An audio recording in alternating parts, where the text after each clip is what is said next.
என்று ரெண்டு பேர் ஒரு தம்பதிகளை சிருஷ்டித்தார். அதில் சுவயம்பு மனு வந்து ஒரு அம்மா வயிற்றில் பிறகு சுயமாக தோன்றினால சுவயம்பு மனுன்னு சொல்கிறோம். சதுரூபான்னா இவளிடத்தில் தான் நூற்றுக்கணக்கான பிரஜைகள்லாம் உண்டாக போகிறார்கள் அப்படின்றதுனால அவளுக்கு சதரூபான்னு பேர்.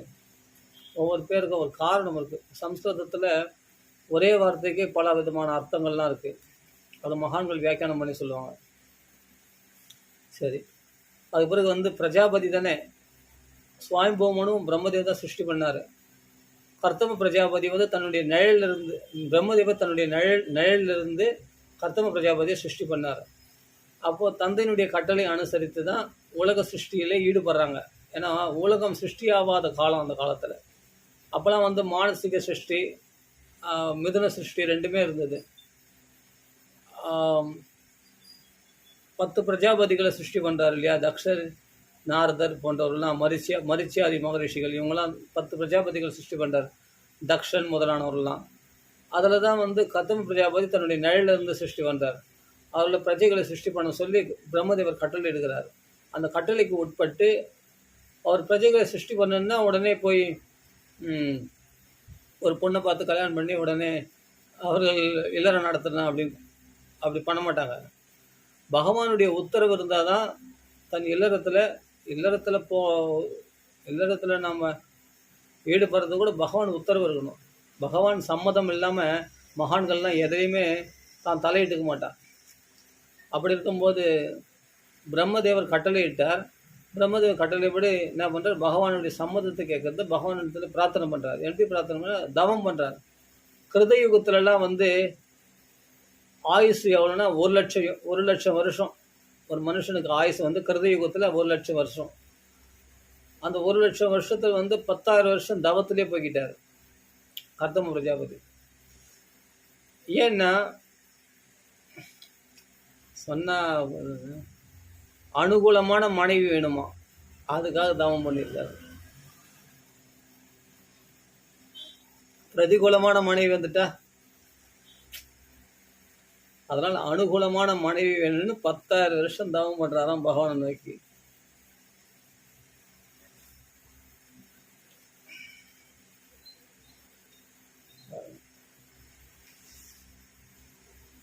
இதுக்கு முன்னாடி உள்ள அத்தியாயத்தில் தான் வந்து சாத்தியர்களை சிருஷ்டி பண்ணுறார், யக்ஷர்கள், ராட்சர்கள்.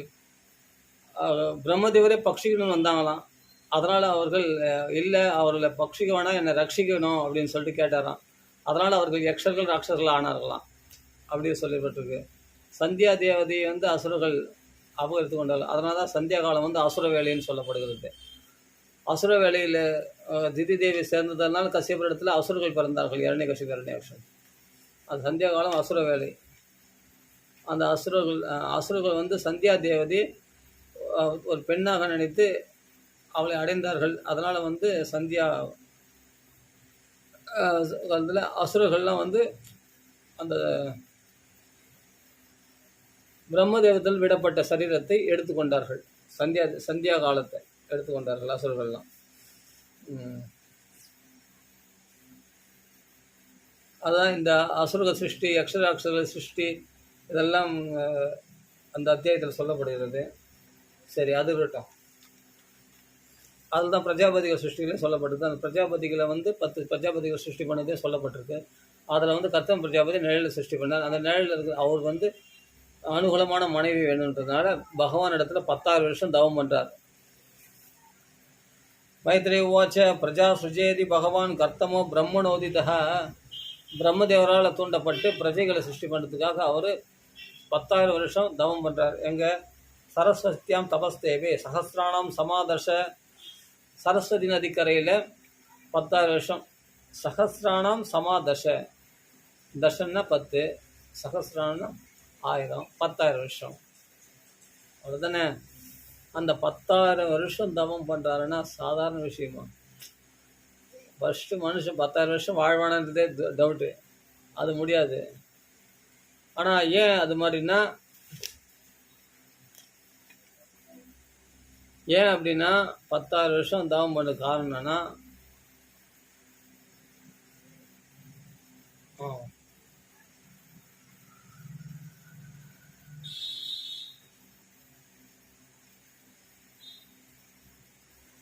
தத சமாதியுக்தேன கிரியாயோகேன கர்த்தமஹ சம்பிரபேதி ஹரிம் பக்தியா பிரபன்ன வரதாசுஷம். சரணம் அடைந்தவர்களுக்கு அதிகமான வரங்களை கொடுப்பவராகிய பகவான், ஆசீர்வாதங்களை பொழிப்பவராகிய பகவானை நோக்கி 10,000 வருஷம் தவம் பண்ணார். பகவானை நோக்கி 10,000 வருஷம் யார் தவம் பண்ணுவான்? ஆனால் 10,000 வருஷம் தவம் எனக்கு பெரிய விஷயம். ஆனால் பகவான் அந்த தவம்லாம் ஒரு குப்பை. பகவானுக்கு அது பெரிய, பகவானுடைய தரிசனத்துக்கு அது விலை கிடையாது. பகவானுடைய தரிசனத்துக்கு பக்தி தான் விலை. ஆமாம், தவம் விலை கிடையாது. அதுதான் சொல்கிறாரு, அடே அர்ஜுனா, என்னை தவத்தினாலே என்னை பிடிச்சணும்னு நினைக்காத. என்னை யாகங்களாலேயும் தவத்தினாலேயும் வேத பாராயணம் படிக்கிறதுனாலையும் என் புருஷ சுத்தம் எல்லா சுத்தம் நாராயண சுத்தம் பற்றி நல்லது தான். ஆனால் அதனால என்னை பிடிச்சிட முடியாது. உண்மையான பக்தினால் தான் என்னை பிடிக்க முடியும் அப்படின்னு சொல்கிறார் இல்லையா? 11வது அத்தியாயத்தில் விஸ்வரூப தர்ஷன யோகத்தில் சொல்கிறார் பாரு கிருஷ்ணர். எடுத்து பாருங்கள், 11வது அத்தியாயம். எங்கே இருக்குது பற்றியா? எங்கே சொல்லியிருக்காரு ஒரு பகவான்? அதான் ஞாபகத்தில் இருக்கணும், டக்குன்னு நம்ம எடுக்கணும் இல்லையா? அதில் சொல்கிறார்,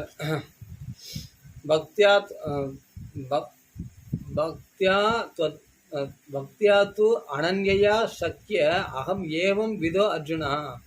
பக்தியினால், அனன்ய பக்தியினால்தான் என்னோட சக்கியம் கொண்டிருக்கிறாய் அர்ஜுனா. அப்படி இருக்கும்போது தான் இவ்வாறு என்னை தெரிந்து கொண்டாய். பக்தியினால்தான் ஒருத்தன் தெரிந்து கொள்ள முடியும், என்னை தரிசனம் பண்ண முடியும். அதே சமயத்தில் அந்த தத்துவத்துக்குள்ளே பிரவேசிக்க முடியும், தத்துவத்தை பற்றி தெரிஞ்சுக்க முடியும், என்னிடத்தில் பிரவேசிக்க முடியும். அப்போ பக்தி இல்லைன்னு சொன்னால் பகவானை தரிசனம் பண்ண முடியாது, பகவானை தெரிஞ்சுக்கவும் முடியாது. பகவான் இடத்துல பிரவேசம் பண்ணுறது எங்கே? அதான் சொல்கிறார், பக்தியா து அனன்யா சக்கிய அகம் ஏவம் விதோ அர்ஜுனா ஞாதும் திரஷ்டும் ச தத்வேன பிரவேஷ்டும் ச பரந்தபா. அப்போ சொல்கிறார், நாகம் வேதிர்ன தவசா ந தானேன நச்சே இஜ்ஜையா. தெரிஞ்சுக்கணும் இல்லை இதெல்லாம்? முத்தான வார்த்தைகள், எம்பெருமானுடைய வார்த்தைகள், ஸ்ரீமன் நாராயணன் பகவான் பார்த்தசாரதியுடைய வார்த்தைகள். அப்படியேப்பட்ட வார்த்தைகள் இதெல்லாம். நாகம் வேதிர்ன தபசா ந தானேன நச்சே இஜ்ஜையா சக்கிய ஏவம் விதோ திருஷ்டம் திருஷ்டவான் அவிஸ்மாம் யதா. நாகம் வேதிர்ன தபசா ந தானேன நச்ச இஜ்ஜையா சக்கிய ஏவம் விதோ திருஷ்டும் திருஷ்டவான் அசி மாம் யதா. என்னை எப்படி பார்க்குறியப்போ இது மாதிரி என்னை வேதத்தினால பார்த்துட முடியாதுடா. வேத பாராயணம் பண்ணுவா பிராமணாலாம், அந்த பக்தி இல்லைன்னா என்னை பார்க்க முடியாது. என்ன தபசா 10,000 வருஷம் தவம் பண்ணார், பார்க்க முடியலையா பகவானை? தபசா என்ன தானே நினைச்ச இஜ்ஜையா. கர்ணன் பண்ண தானம் தான், ஆனால் பலி சக்கரவர்த்தி பகவானுக்கு அர்ப்பணம் பண்ணான். கர்ணன் எவ்வளோ தானம் பண்ணான், ஆனால் பகவானுக்கு விரோதி ஆயிட்டான். என்ன தானேன இன்ன இஜ்ஜையா 10 தலையை அறுத்து ஹோமம் பண்ணுவானா யார்? ராவணன். பகவான் கிடைக்கல, பகவானத்தில் பக்தி இல்லை அவனுக்கு, பகவானே விரோதம் பண்ணிட்டான். நஜ இஜ்ஜையா, இஜ்ஜைன்னா யாகம் பண்ணுறது. 10 தலையை அறுத்து ஹோமம் பண்ணாலும் பகவான் கிடைக்க மாட்டான், சாகட்டும் அப்படின்னு விட்டுருவான் பகவான். இவ்வளோ திமிர் பட்சம், இவ்வளோ அகங்காரம், திமிரில் எனக்கு சக்தி இருக்குதுன்னு நீ 10 தலையை அறுத்து ஹோமம் பண்ணுற, பண்ணிக்கோ. சக்கிய ஏவம் விதோ திருஷ்டம் திருஷ்டவானசி மாம் யதா. என்னிடத்தில் சக்கியம் கொள்றதோ இல்லை என்னை பார்க்குறதோ முடியாது அப்படின்றார். ஸ்ரீ பகவானுவாச்ச சுதுர்தர்ஷம் இமம் ரூபம் திருஷ்டவானசி என்மம தேவா அப்பியஸ்ய ரூபஸ்ய நித்தியம் தர்ஷன காங்ஷினஹ. தேவர்கள்லாம் இந்த ரூபத்தை பார்க்க ஆசைப்படுறாடா அர்ஜுனா, ஆனால் அவர் நான் காட்டுறதே கிடையாது அர்ஜுனா அப்படின்றாங்க. என்ன அருமையான வார்த்தைங்க இதெல்லாம் பகவத்கீதையில். ஒன்றும் இல்லை, இது ஒன்றும் அர்த்தம்லாம் ஒன்றும் இல்லை, சும்மா அது அப்படியே வர ஸ்லோகம் அப்படியே அழகாக எடுத்து படித்தா போதும், நல்லா புரியுது. தப்பாக இருந்தால் கூட பரவாயில்ல, கவலைப்படாதீங்க, பகவான் திருத்திப்பான். நமக்கு சும்மானா இந்த பகவத்கீதை புஸ்தகத்தை வச்சு நீ பாடு ஸ்லோகங்களை படிச்சுனே வாங்கலாம். எவ்வளோ பெரிய முத்து முத்தான வார்த்தைகள்லாம் சொல்லியிருக்கான் பகவான். எங்கே இருக்குது பாருங்கள் இந்த நாஹம் வேதர் ந தபசா ந தானே ந சைஜ்ஜயா சக்கிய ஏவம் விதோ திருஷ்டம் திருஷ்டவானசி மாம் யதா பக்தியா து அனன்யயா சக்கிய அகம் ஏவம் விதோ அர்ஜுனா ஞாதும் திரஷ்டும் ச தத்வேன பிரவேஷ்டும் ச பரந்தவா மத்கர்ம கிருத் மத்பரமோ மத்பக்த சங்க வஜ்ஜிதः நிர்வைர சர்வபூதேஷு. பா பா பா பெருமாள்னா பெருமாள் தான் பகவானே. யாரிடத்துல விரோத பாவம் பாராட்டாமல் இடத்துல பக்தி பண்ணிட்டு நான் கட்சியிடுவேன் சீக்கிரமா. நீ மற்ற இடத்துல விரோதமாக பாராட்டின்னு இடத்துல பக்தி பண்ண பக்தியும் பண்ண முடியாது. மற்றது விரோத புத்தியே இருந்ததுன்னா மனசில் என்ன ஆகும்? கிருஷ்ண பக்தி எப்படி வரும்? வராது.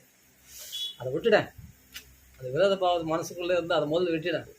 அதை சொல்ல நிர்வைரக சர்வபூதேஷு சகல ஜீவராசிகள் எஸ் ச மாமேதி பாண்டவா என்னை அடைஞ்சிட்டான்டாவன் அப்படின்றார் பகவான். மத்கர்ம மத்கர்ம கிருன்மத்பரமோ மத்பக்தா சங்கவர்ஜிதா மத்கர்ம கிருத் மத்பரமோ மத்பக்தா சங்கவர்ஜிதா நிர்வைரஹ சர்வபூதேஷு யஹ்ஸ மாம் ஏதி பாண்டவ.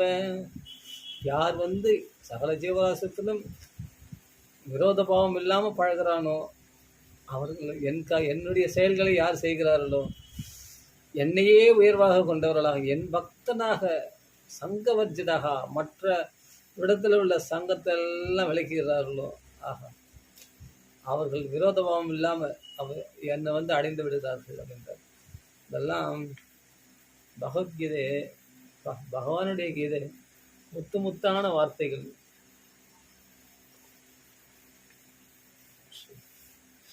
அப்படி என்னதான் இருந்தாலும் பகவத்கீதையில் ஒரு முழுக்கு போட்டுடணும்.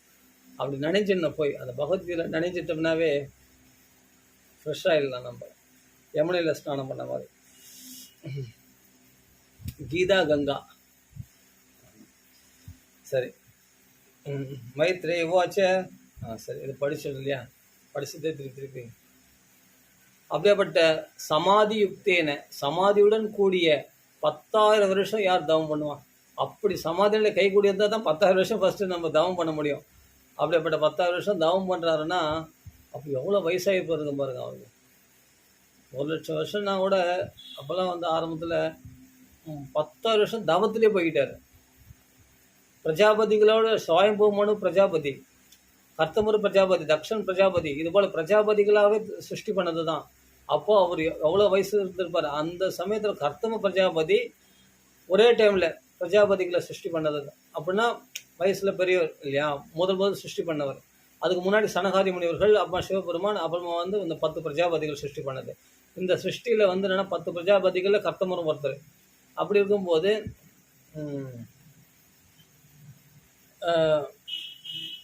சமாதியுடன் கூடிய யோகத்தினால கிரியா யோகத்தினாலே பண்ணியிருக்காரு. அப்புறமா தான் 10,000 வருஷம் தவம் பண்ணி பகவான் வரலையா? என்ன பண்ணார்? பக்தியா கைகூப்பி கொண்டு 10,000 வருஷம் தவன்றது உனக்கு ஒரு குப்பை, ஆனால் எங்களுக்கு பெரிய விஷயம் அது. ஆனால் தவத்தினால் நீ கிடைக்க மாட்டேன். பகவத்கீதை தான் சொல்கிறார், என்ன தபோ பேருனா வேதச்ச பக்தியா துவனன்யா. அப்போ தான் என்ன பண்ணுற? சம்பிரபேதே ஹரிம் பக்தியா பிரபண்ண வரதாசுஷம். தவத்தினால தன் வலிமையினால யோக வலிமையினால பகவானை பிடிச்சிடலான்னு சொல்லிட்டு தவம் பண்ணாரு. முடியல. அப்புறமா என்ன பண்ணுறாரு? பிரபண்ண சரணாகதி அடைஞ்சிட்டு அவள்தான் உட்காந்து அழுதுட்டேன். பக்தியோட கிருஷ்ணா, என் தவம் ஒரு குப்பை உங்களுக்கு, ஆனால் உன் தரிசனம் கிடைக்கிறது உன் கிருபையினால் தானே உன் தரிசனம் கிடைக்கும் அப்படின்னு சொல்லிட்டு பக்தியோட பகவானுக்கு கிரியா யோகன்னு அவர் சாலக்கிராம சிலையில் அவருக்கு அர்ச்சனை பண்ணி அவருக்கு பூஜை பண்ணி பகவானை வழிபட்டு கண்களில் கண்ணீர் விட்டாராம். 4 பொட்டு கண்ணீர் விட்டாராம். இப்படி நிமிந்து பார்த்தா பகவான் தெரியுறார். 10,000 வருஷம் பண்ண தவத்துக்கு வரல. 4 பொட்டு கண்ணீர். கிருஷ்ணா, உன் தரிசனம் எனக்கு கிடைக்குமா?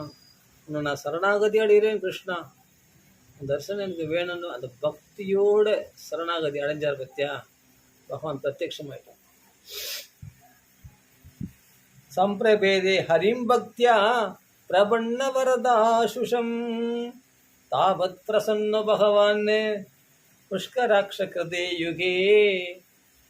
புஷ்கராட்சன் தாமரை போன்ற கண்களோடு பகவான் பிரசன்னமாயிட்டான். யாருக்கு? கர்த்தவ பிரஜாபதிக்கு. இன்னும் நம்மளுக்கு ஆகலை, நம்மளுக்கு ஆகும். ஆனால் நம்ம இதெல்லாம் படிச்சுனே வந்தோம்னா நம்மளுக்கு கண்டிப்பாக ஆகும். தாவத் பிரசன்ன பகவான் புஷ்கராட்ச கிருதே யுகே தர்ஷயாமாச தம் சப்தः சாப்தம் பிரம்ம ததத்வபுः. சப்த பிரம்ம வடிவத்தில் பகவான் ஸ்படிக வண்ணத்தில் பகவான் காட்சி கொடுத்தானா பகவான். எல்லாமே ஸ்படிகமயமாக வெண்ணிறமாக. சங்கு வெண்மையாக இருக்குதான், சக்கரம் வெண்மையாக இருக்குதான், கருடன் வெண்மையாக இருக்கிறாராம், சந்தோமயன் கருடன். பகவானும் வெண்மையாக இருக்கிறானா, வெண்பட்டாடையே உடுத்திருக்கிறானா பகவான். எப்படி இருக்கு பாரு. மகாலட்சுமியோட என்னன்னா வெள்ளையாக இருக்கிறாங்களாம். அவர் பகவான் காட்சி கொடுக்கறது எல்லாமே வெள்ளையாக இருக்குதான். என்ன பண்ணுறது? பகவானுடைய பற்களும் வெள்ளையாக இருக்குது, முகம் வெள்ளையாக இருக்குது, எல்லாமே வெள்ளையாக இருக்குது. கேசம் மட்டும்தான் கருப்பாக இருக்குது. அப்படின்னா தாவத் பிரசன்னம் பகவான் பிரசன்னமாயிட்டான் பத்தியா. அந்த 4 பொட்டு கண்ணீருக்கு பகவான் கண்ணு 2 பொட்டு கண்ணீர் நீ விட்டனா அந்த கண்ணீருக்கு பகவான் பதில் சொல்லி ஆகணும். பகவான் கடன் பட்டுருவான். பக்திக்கு தான் பகவான் வசப்படுவான், வேறு எதுக்கும் வசப்பட மாட்டான்.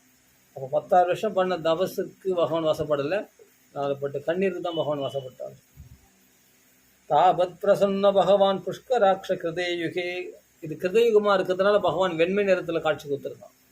தர்ஷயாமாச தம் சத்த சாப்தம் பிரம்ம ததத்வபுः சதம் விரஜம் அர்க்காவம் சிரபத்மோத்பலஸ்ரஜம் ஸ்னிக்த நீலாலகவ்ராத வக்த்ராப்ஜம் விரஜோ அம்பரம். கொஞ்சம் கூட அப்பழுக்கற்ற அந்த அம்பரமானது பகவானுடைய வெள்ளையாக இருக்குதான். ஒரு சின்ன அழுக்கு கூட கிடையாதான் பகவானுடைய அந்த ஆடையில். அப்படி இருக்குதான். விரஜம் அர்க்காபம் சித பத்ம பலஸ்ரஜம்.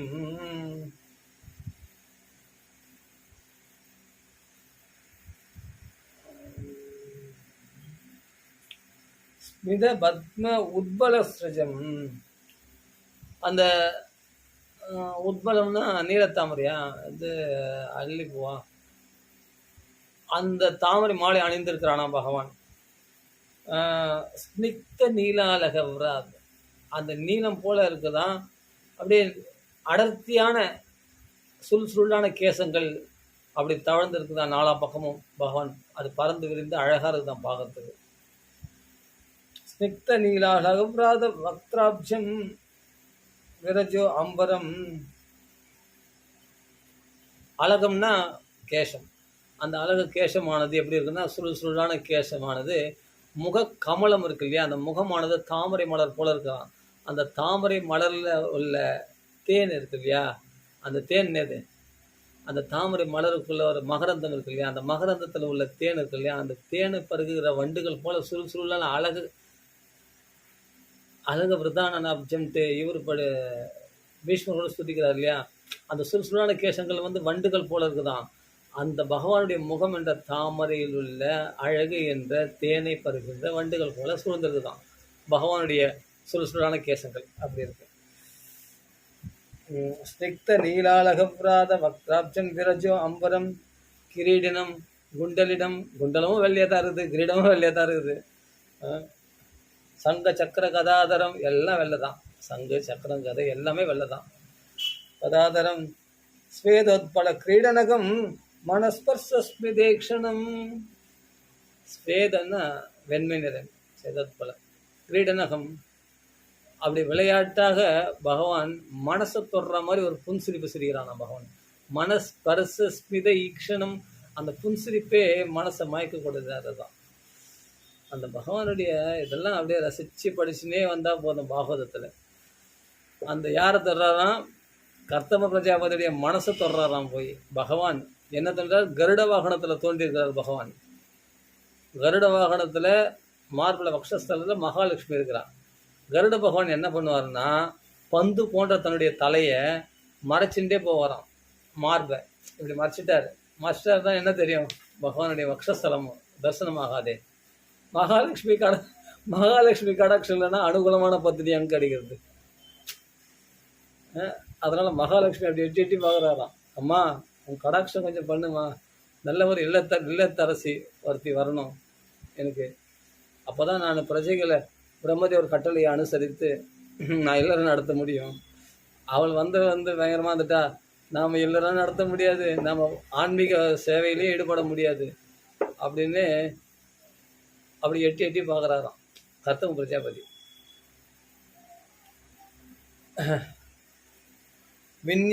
விநியஸ்த சரணாம்போஜம் அம்சதேசே கருத்மதः திருஷ்டாகே அவஸ்திதம் வக்ஷஸ்ரீயம் கௌஸ்துபம்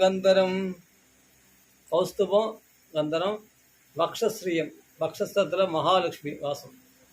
அப்போ என்ன பண்ணுறா, விநியஸ்த சரணாம்புஜம் அம்சதேசே கருத்மதः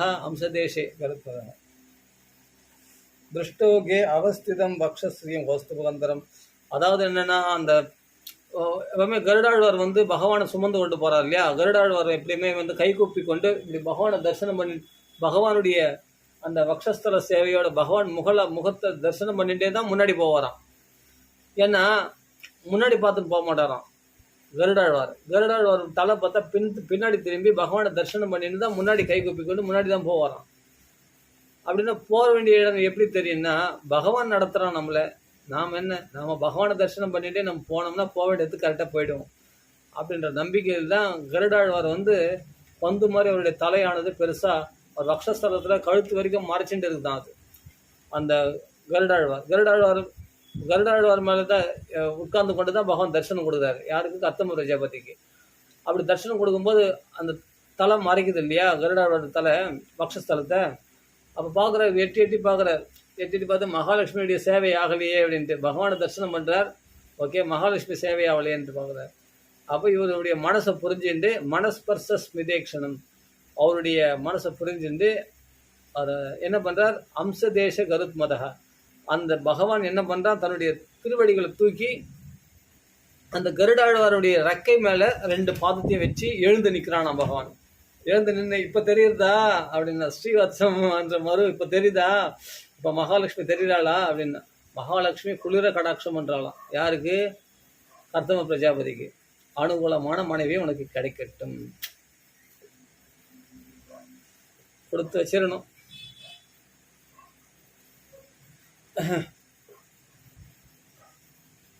அப்படியேப்பட்ட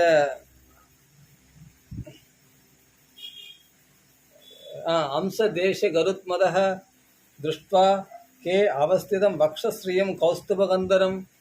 அப்படியேப்பட்ட கௌஸ்துப ரத்தனமானது டால் அடிக்குதான், பிரகாசிக்குதான். அந்த வக்ஷஸ்தலத்தையும் தரிசனம் பண்ணிட்டார், மகாலட்சுமியும் தரிசனம் பண்ணிட்டார், மகாலட்சுமி கடாட்சம் படுது, கௌஸ்துப ரத்தத்தையும் தரிசனம் பண்ணிட்டார். அப்படி பகவானை நல்லா தரிசனம் பண்ணுறாராம். இப்போ தரிசனம் பண்ண உடனே அவருக்கு சந்தோஷம் தாங்க முடியல கர்த்தம பிரஜாபதிக்கு. ஏன்னா எல்லாமே ஊனக்கண்களாலே தரிசனம் பண்ணுறாரு எல்லாத்தையும். ஜாதஹர்ஷோ அவதன் மூத்னா, அதான் சொல்கிறேனே, அவ்வளோ சந்தோஷம் அடைஞ்சிட்டார். பகவான் எழுந்து நின்று நம்மளுக்காக எழுந்து நின்று பகவான் தரிசனம் கொடுக்குறானே. அந்த கருட வாகனத்தில் உட்கார்ந்துருந்தார், கருட வாகனத்தில் எழுந்து அந்த அந்த ரெக்கை மேலே ஏறி நின்று பகவான் தரிசனம் கொடுக்குறாரு. ஜாதஹர்ஷ அவதன் மூத்னா க்ஷிதோ லப்த மனோரதா கீர்பிஸ்வப்ய அப்யகிருணாத் பிரீதி ஸ்வபாவாத்ம கிருதாஞ்சலி. சாஷ்டாமா விழுந்து நமஸ்காரம் பண்ணி அவர் கை கூப்பி கொண்டு பகவானை பார்த்து ஸ்தோத்திரம் பண்ணுறாரு. யார்? கர்த்தம பிரஜாபதி. ரிஷிருவாச்ச ஜுஷ்டம் பதாத்யகில சத்வராசே சாம்சித்யமக்ஷ்ணோஸ்தவ தர்ஷனான்னஹ. இன்னைக்கு தான் நான் கண்ணடைஞ்ச பலனை நான் அடைஞ்சேன். இந்த கண்கள் பகவான் எதுக்கு கொடுத்தான்னா, உன்னுடைய தரிசனம் கிருஷ்ணா, நாராயணா, உன் தரிசனம் பண்ணுறதுக்காக தான் இந்த கண்ணை கொடுத்த. அந்த கண்ணை கண்ணை அடைஞ்ச பலனை நான் அடைஞ்சிட்டேன் அப்படின்னு சொல்கிறாராம்.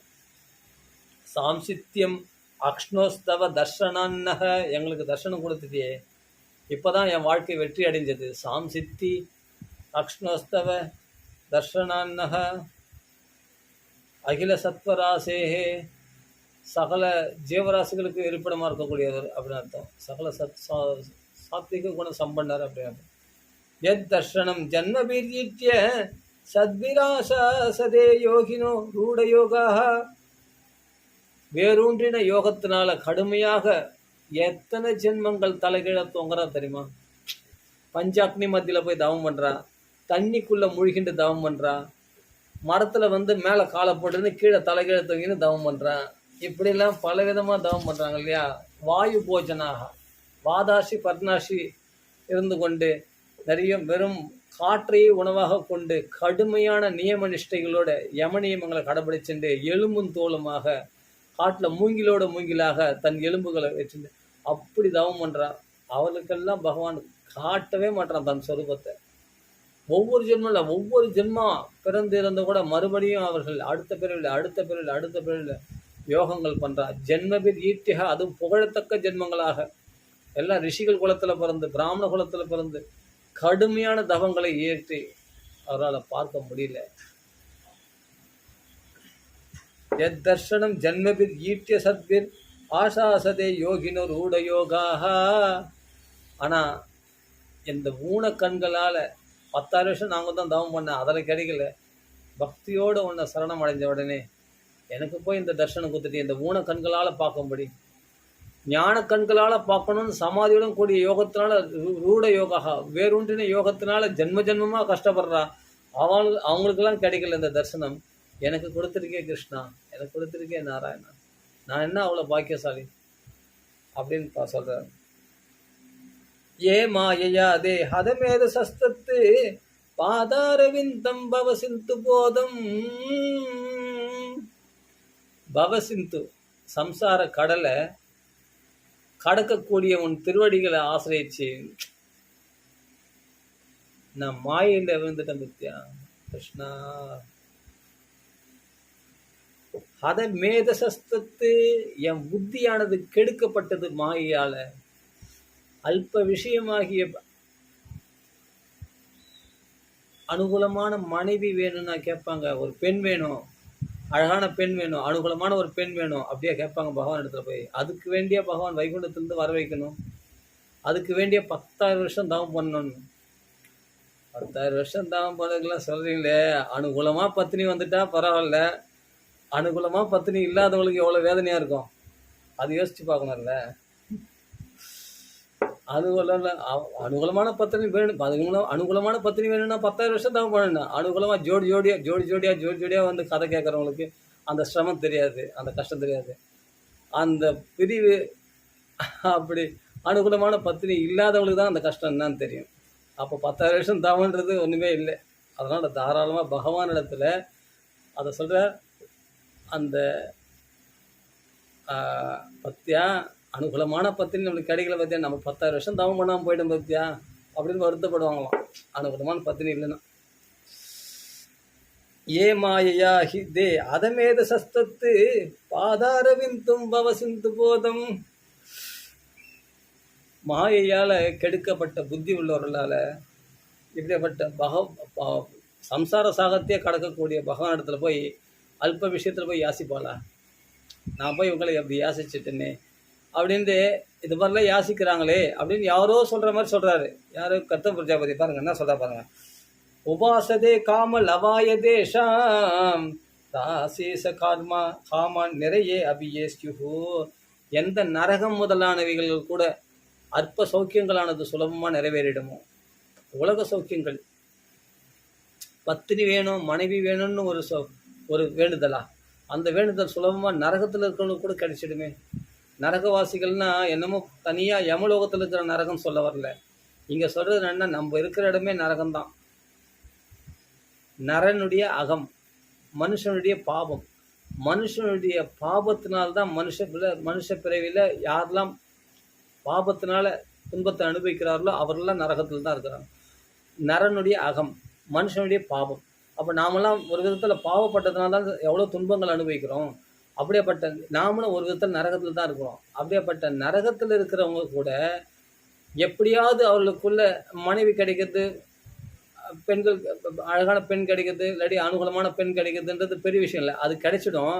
அதுக்கு வேண்டி பகவானை வழிபடணும்னு அவசியம் இல்லை அப்படின்னு சொல்கிறார். லவாய தேசம் அல்பமான காமல் அவாய தேசம், அந்த ஆசையை, அல்பமான ஆசையை நிறைவேற்றிக் கொள்வதற்காக பகவானை வழிபடணும்னு அவசியம் இல்லை, அது நரகத்திலோடு கிடைச்சிடும் அப்படிங்கிற அந்த ஆசை வந்து. அப்படியாப்பட்ட யார் வந்து அந்த அல்ப ஆசைகளை விரும்புகிறார்களோ அவர்கள் மாயால் புத்தி கெடுக்கப்பட்டவர்கள் அப்படின்னு சொல்கிறார். ஏ மாயா தே ஹதமேத சஸ்தத்து பாதாரவிந்தம், அப்படி சம்சார சாகத்தையே கடத்தி விடக்கக்கூடிய அந்த திருவடிகளை போய் அற்ப விஷயங்களுக்காக லவாத்மபிகி அல்பமான சுகங்களுக்காக பிரார்த்தனை பண்ணுறாங்கன்னா அவர்கள் புத்தியானது மாயால் கெடுக்கப்பட்டிருக்கிறது. மாயை வந்து மயக்கிட்டான், மாயானது புத்தியை மயக்கி அற்ப விஷயங்களை பிரார்த்தனை பண்ணும்படி செய்துட்டா அப்படின்னு தெரிஞ்சுக்கிறாங்க. சரி, அது மாதிரி யாரோ சொல்கிறீங்க, பகவான் கேட்குற மாதிரி இங்கே பாருங்கள், அழகாக அமைஞ்சிருக்கு பாருங்கள். யாரையோ சொல்கிறீங்க நீங்கள் யோகிமா அப்படின்னு கேட்குற மாதிரி இருக்கு. நீங்கள் மாயில் மயங்கலையா அப்படின்னா எப்படி இருக்கும்? சுருக்குன்னு குத்தம். ஆமாம் யாரோ கரெக்ட் தான்ப்பா, நீ சொல்கிறது கரெக்ட் தான்ப்பா, மாயால் கெடுக்கப்பட்ட புத்தி உள்ளவர்கள் ஆமாம் அல்பமான விஷயத்தை பிரார்த்தனை பண்ணுறாங்க அப்படின்னு சொல்கிறது கரெக்டு தான், நீ ரொம்ப யோகினும் அப்படின்னு கேட்டால், நான் ததாச்சாகம் பரிவோடு காமஹா சமானசீலம் கிரகமேதேனும், மாட்டு பண்ணுவோனும் இல்லை, அப்போ பரிவோடு காமஹா அனுகூலமான மனைவி வேண்டும் என்று ததாசச்சா அகம், நானும் அந்த தர்மத்தை அனுசரிச்சவன் தான், நானும் மாயால் புத்தி கெடுக்கப்பட்டவன் தான். அதனால்தான் பரிவோடு காமஹா,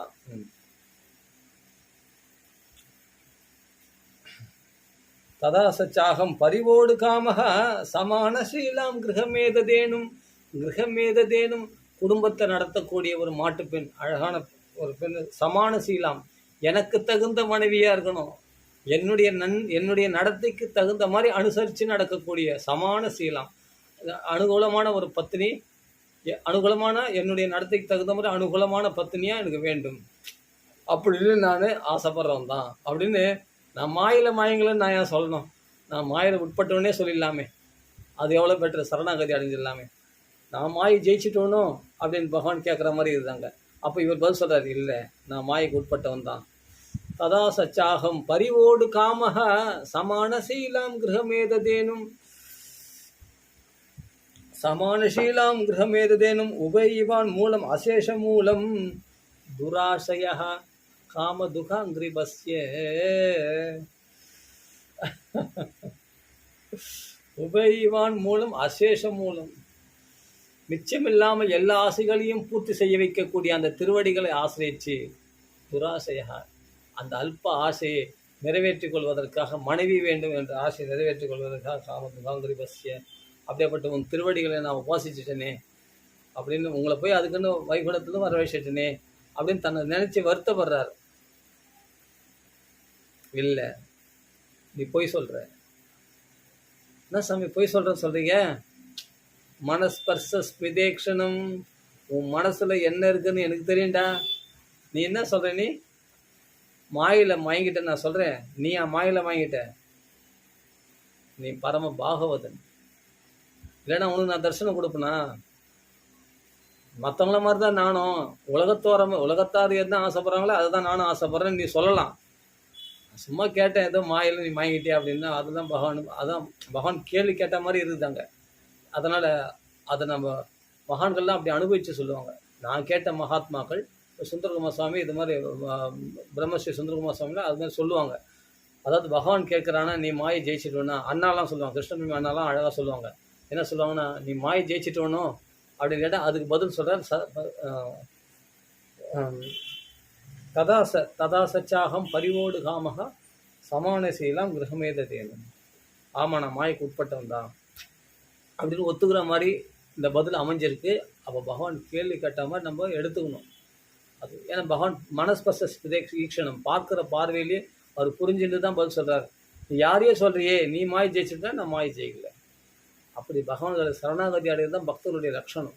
ஆனால் பகவான் எப்பவுமே பக்தர்களை விட்டு விட மாட்டான். அதான் ஒரு விசேஷம். என்னென்னா, நீ மாயை ஜெயிக்கலன்னு நீ சொல்லாத. நீ யார் சொல்கிறதுக்கு? என் பக்தன் ஒரு பொழுதும் நமே பக்த பிரணஷ்யதி, என் பக்தன் மாயில விழவே மாட்டான். அப்படின்னு பக்தனை தூக்கி வச்சு பேசுகிறாரு.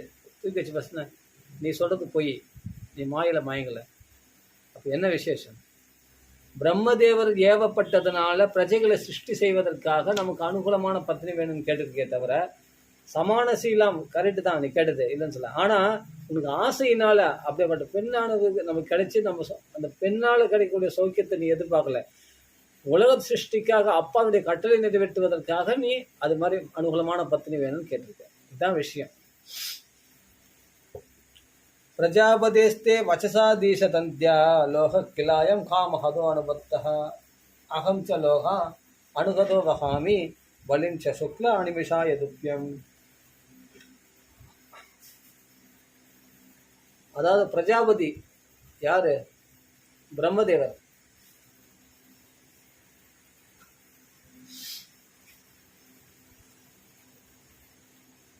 பிரஜாபதேஸ்தே வச்சசாதீசதந்தியா லோக கிலாயம் காமஹதோ அனுபத்தः அகம் ச லோக அனுகதோ வகாமி வலிம் ச சுக்ல அனிமிஷாய துப்யம்.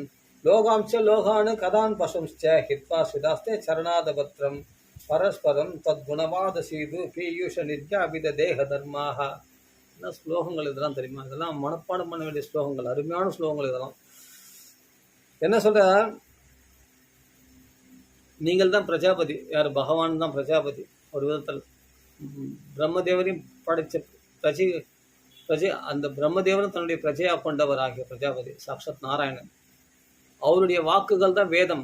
அந்த வேதத்தினுடைய வாக்காகிற கயிறினால் கட்டப்பட்டவர்கள். அப்போது எப்படி ஒரு பசு மாடானது, ஒரு எருது மாடானது கயிற்றினால் கட்டப்பட்ட மூக்கணாங்கயிறு போட்டு கட்டுப்பட்ட அந்த அது வந்து என்ன பண்ணுன்னா, அந்த வண்டி மாடை வண்டி இழுத்தும் போவோம் இல்லையா, வண்டியில் உள்ள மூட்டைகள்லாம் கொண்டு போவோம் இல்லையா, அந்த எஜமானன் ஹை ஹை அப்படின்ட்டு அதை வண்டி ஓட்டுவார் இல்லையா, வண்டி ஓட்டுற உடனே அந்த எஜமானனுக்கு பலி சுமக்குது இல்லையா அந்த எருதானது. அது மாதிரி தான் நம்ம எல்லாமே வேதமாகிற கயிறுகளால் கட்டப்பட்ட நாமெல்லாம் பகவானுக்குடைய அந்த கர்மாக்களை, அந்த கர்ம காண்டத்தில் உள்ள செயல்கள்லாம் நாமெல்லாம் ஏன் செய்கிறோன்னா, நம்ம கர்ம வினைகள் என்ற மூட்டைகள் நமக்குள்ளே இருக்குது. நம்மளுக்குள்ளே ஏற்றி வச்சுருக்கான் பகவான். அந்த வினைகளை நாம் அனுபவித்து தான் தீர்க்கணும். அப்போ அந்த மூட்டைகளை கரைக்கிறதுக்கு அதெல்லாம் வந்து நம்ம அந்த கர்ம மூட்டைகளை கரைக்கிறதுக்காக பகவானுடைய இஷ்டப்படி தான், அந்த கர்ம வினைகளின்படி தான் நாம் செயல்படுகின்றோம் இல்லையா. இதை மாற்ற முடியாது. நான் லோகத்தை அனுசரித்தவன் தான். லோகாம்ச லோக அணுகதான் பசும்ச்ச ஹித்வா சிதாஸ்தே சரணாதபத்திரம். அப்படியேப்பட்ட குடை நிழல் தரக்கூடிய பகவானுடைய ஏகாந்த ஆனந்தமாக இருக்கக்கூடிய பகவான் திருவடி நிழலில் அந்த பக்தி சுகத்தை அனுபவிக்கிறதை விட்டுட்டு இல்லற சௌக்கியத்தை விரும்பினவனாகிய நான் உலகத்தை அனுசரித்தவன் தான் அப்படின்னு பிரார்த்தனை பண்ணுறாரு. லோகாம்ச லோகானு கதாம் பசும்ச்ச ஸ்ரிதாஸ்தே ஹித்வா ஸ்ரிதாஸ்தே சரணாதபத்திரம். உன்னுடைய திருவடிகளினுடைய பக்தி சுகத்தை நான் விரும்பாமல் போயிட்டேனே. ஆனால் என்ன மாதிரி இல்லறவாசிகளை திரும்பி கூட பார்க்க மாட்டான் சாதுக்கள்லாம். ஏன்னா அவர்கள்லாம் இல்லறவாசிகளத்தில் கருணை காட்டக்கூடியவர்கள் தான். ஆனாலும் நான் அதுக்கு தகுதி இல்லாதவன் அப்படின்னு தன்னை தாழ்த்திக்கிறார். எவ்வளோக்கு எவ்வளோ தாழ்த்திக்கிறாரோ பகவான் மனஸ்பர்ச ஸ்மிதேக்ஷணன். அது மனசை பொறுத்துன்னு சிரிச்சுட்டே இருக்காராம் பகவான். ஸ்மிதேக்ஷணன் அது பார்வையினாலே புன்சிரிப்புனாலே அவளை தூக்கி வச்சு பார்க்குறாரு கர்த்தம் பிரஜாபதி. எதுக்குமே தலையாட்டல. ஆமாம் நீ சொல்கிறது கரெக்டு தான், தலையாட்டல, கம்முன்னு பார்த்துன்னுக்கிறாரு.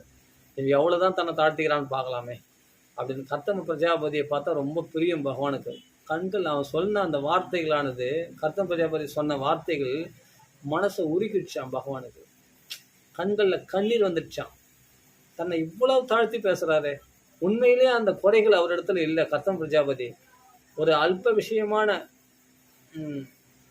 காமல் அவாய தேசம் சொல்கிறவங்க, அந்த காம இன்பம் அவருக்கு காம இன்பத்தில் அடையணுன்றது நோக்கமே அவருக்கு கிடையாது. பிரஜாபதி பிரம்மதேவர் கட்டளை அனுசரிக்கணும் தான் அவருடைய நோக்கம் அப்படின்னு பகவானுக்கு தெரியும். ஆனால் இவர் தன்னை வந்து லோகத்தை அனுசரித்தே லோகாம்ச லோகானுகதான் பசும்ச்ச நான் ஒரு பசுன்னா ஒரு இல்லற இன்பங்களை நான் விரும்புகிறேன் அப்படின்னு தன்னை ஒரு தாழ்த்தியாக பேசுகிறாரு. தன்னை தாழ்த்தி பார்க்குறாரு கர்த்தம் பிரஜாபதி. அப்படி தான் மகான்கள் இருக்கிறாங்க. பரஸ்பரம் தத்குணவாத சீது பீயூஷ நித்யாபித தேக தர்மாக. ஆனால் மகாத்மாக்கள்லாம் என்ன பண்ணுவாங்கன்னா பரஸ்பரம் ஒருத்தர் வந்து கிருஷ்ணனுடைய கதைகளை பேசி பேசி அந்த சீது பீயூஷ நித்யாபித தேகம், அந்த அமிர்தமயமான அந்த பகவானுடைய கதை அமிர்தத்தை காது வழியாக அவர்கள் பீச்சி அடிப்பாங்க. அவர்கள் வாக்குனால அது காது வழியாக அதை பருகுவாங்களாம். அந்த அமிர்தத்தை, அந்த பீயூஷம், அந்த பாயாசம், அதை சாப்பிட சாப்பிட அவ்வளோ தேன் மாதிரி இணைக்குமா. பரஸ்பரம் தத்குண வாத பகவானுடைய குணங்களை அனுபவித்து அந்த அனுவாதம் பண்ணி எடுத்து அவர்கள் சொன்னாங்கன்னா அதை கேட்கறதுக்கு ரசமாக இருக்கக்கூடிய அவர்கள் காது வழியாக பருகுவார்கள். அப்படி பருகிட்டாங்க சொன்னால் அவர்கள் தேக தர்மங்களாகிய பசி, தாகம், மூப்பு, மரணம் எல்லாம் பசி தாகத்தெல்லாம் மறந்துடுவாங்க. பசி தாகம் அவங்களுக்கு எடுக்காது. பக்தர்கள் பசி தாகன்றது பெரிய விஷயமே கிடையாது. பசி தாகம் எடுக்காது. மனைவி வேணும், குழந்தை வேணும், அது வேணும், இது வேணும், இந்த ஆசைகள்லாம் அவர்களுக்குள்ளே எழும்பாது. உலகத்தில் வந்து நல்லா சொத்து சேர்க்கணும், பணம் சேர்க்கணும் அப்படின்ற தேக தர்மங்கள்லாம் அவளுக்கு விட்டு போயிடுமா. நிர்யாபித தேக தர்மாக. மகான்கள்லாம் அப்படி தானே இருப்பா அப்படின்னு இப்படிலாம் ஸ்தோத்திரம் பண்ணுறாரு கர்த்தம் பிரஜாபதி. ஆனால் பகவான் அதெல்லாம் கேட்டுட்டு இருக்காரு அவர் ஸ்தோத்திரம் பண்ணதை. மகான்கள்லாம் அப்படி அப்படி அந்த மகான்களுக்கு அந்த மகான்களுடைய கோஷ்டியில் சேரத்துக்கு நான் தகுதியற்றவன். நான் அல்ப விஷயத்தை தான் யாசிக்கிறேன். அப்படியேப்பட்ட என்னெல்லாம் மகான்கள் திரும்பி கூட பார்க்க மாட்டாளே. ஏன்னா இவன்லாம் இந்த இல்லறது பகவானை போய் வைகுண்டத்துலேருந்து எதுக்கு வர வச்சுக்கிறான் பார் பத்தியா. அழுங்குலமான மனைவி வேணும் வர வச்சுக்கிறான்னுச்சு. இதெல்லாம் எதுக்கு இவன் என்ன பக்தன் இவன் அப்படின்னு என்னை உதவி தள்ளுவா. ஆனால் அப்படின்னு தன்னை தாழ்த்தி சொல்லியிருக்காரு. ஆனால் மகான்கள் வந்து இவரை வசதியாக தான் சொல்கிறாங்க கர்த்தம் பிரஜாபதி. ஏன்னா பகவானே பிள்ளையா பிறகு போகிறான் கர்த்தம் பிரஜாபதிக்கு அப்படின்னா அவர் எப்படியாப்பட்ட பக்தர் பாருங்க. ஆனால் தன்னை தாழ்த்திக்கிறாரு. ஆனால் உண்மையிலேயே பார்த்தா கர்த்தம பிரஜாபதி தன்னை தாழ்த்துக்கிறாரே தவிர மகான்கள் யாரையும் இவரை ஒதுக்கலை. சொல்லப்போனால் மகான்கள் இவரை கொண்டாட போகிறாங்க, பகவானே கொண்டாட போகிறான். நிர்யாபித தேக தர்மத்தை விட்டவர்கள் வந்து மகான்கள். நான் அது மாதிரி இல்லையே, தேக தர்மத்துக்கு ஆசைப்படுறேனே அப்படின்ட்டு அதை தாழ்த்துக்கிறார். அப்போ பகவான் பார்த்து சொல்கிறார், அப்பா போதும், நீ நிறைய பகவானை ஸ்தோத்திரம் பண்ண. லோகாம்ச லோகான கதான் பிரசம்ச ஹித்வா ஸ்ருதாஸ்தே சரணாதபத்தம் பரஸ்பரம் தத்குண வாத சீது பீயூஷ நிர்யாபித. அந்த பீயூஷம் நிர்யாபித தேக தர்மஹா. எவ்வளோக்கு எவ்வளோ கிருஷ்ண கதைகளை பருவோம் அவ்வளோக்கு அவ்வளோ நம்ம தேக தர்மங்கள்லாம் விட்டு போயிடும். தேக தர்மங்கள்லாம் ஒரு பெரிய விஷயமே இல்லைங்க. எல்லாமே நம்மளை விட்டு போயிடும். எப்பத்தாலும் தேக தர்மங்களை பற்றி பேசிகிட்டே இருந்தேன். அப்போ கிருஷ்ண கதைகளை எப்போ பேச போகிறோம்? நம்ம கிருஷ்ண கதைகளை பேசுறதுக்கே டைம் இல்லைங்க. யார் வந்தாலும் கிருஷ்ண கதையை தான் பேசணும். யார் நம்மளால பேசினாங்கன்னா, நம்மளால யாருன்னா ஒருத்தர் பேசினாங்கன்னா உடனே கிருஷ்ண கதையை பற்றி தான் பேசணும். நம்ம வீட்டுக்கு யாரும் வரமாட்டாங்க. கிருஷ்ண கதையை பேசினா யாரும் வருவாங்க வீட்டுக்கு? இன்னும் வந்தவொடனே கிருஷ்ண கதையை பேசுகிறான், எப்போத்தாலும் பகவத் கதையை பேசுகிறான் அப்படின்ட்டு நம்ம உதவி சொல்கிறோம். பக்தர்கள் வந்து பரவாயில்ல, இங்கே போனால் நம்ம கிருஷ்ண கதைக்கு அடிக்கும் அப்படின்னு போவாங்க. பௌதிகவாதிகள்லாம் போய் அங்கே போய் நம்ம கிருஷ்ண கதை பேச சொல்கிறவனை கேட்குறியா அப்படின்னா அவன் என்ன பண்ணுவான்? இன்னும் எப்போத்தாலும் வந்தால் கிருஷ்ண கதை ஒன்று சரி இங்கெல்லாம் வரக்கூடாது அப்படின்ட்டு அவங்களுக்கு என்ன தோணும்? பௌதிகவாதிகளுக்கு என்ன தோணும்? இது பாகவத குடும்பம், இங்கே நம்ம போனால் கிருஷ்ண கதை தான் பேசுகிறாங்க, வேறு எதுவும் பேச மாட்டுறாங்க அப்படின்னு அதை அவங்களாம் வரது. சில பேர் பௌதிகவாதிகளுக்கு வரதுக்கு பிடிக்காது. அவங்க வந்து வேறு ஏதோ விஷயத்த பேச வருவாங்க. கிருஷ்ண கதையை போய் அவங்களும் சொன்னால் அவங்க எப்படி கேட்பாங்க?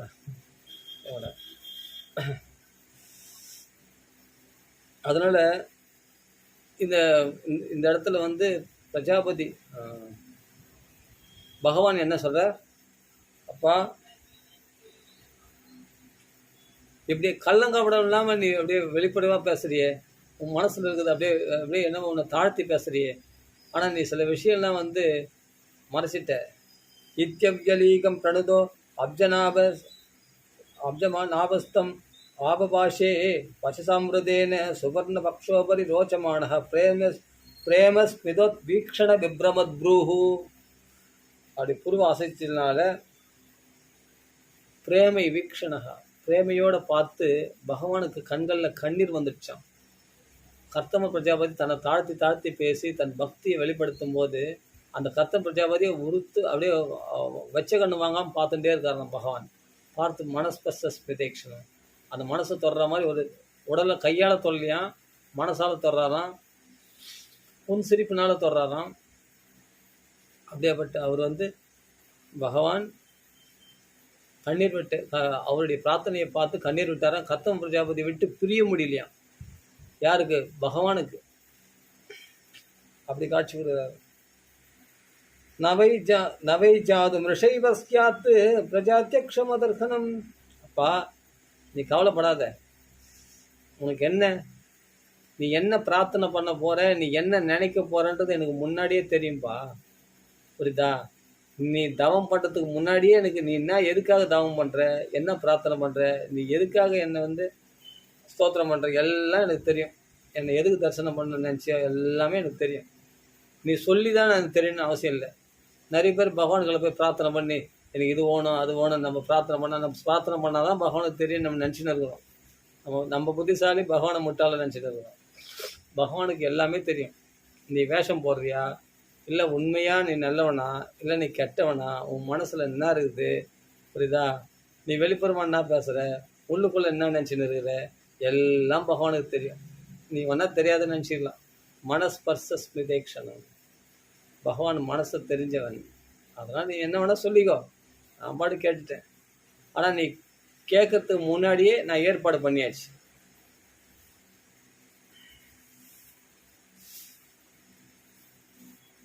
அனுகூலமான பத்தினி வேணும்னு நீ தேடி போக வேண்டியாண்டா. நீ அனுகூலமான பத்தினி வேணும்னு நீ தேடி போவானா, உன்னை தேடி வரும் பொண்ணு. ஸ்ரீ பகவான் உவாச்ச விதித்வா தவ சைத்தியம் மே புரைவ சமயோஜிதத்து யதத்தம் ஆத்மநியமைவாகம் சமர்ச்சிதா. என்னை அர்ச்சித்தது நீ வீணம் போகாது. அதனால் விதித்வா தவ சைத்தியம் மே புரைவ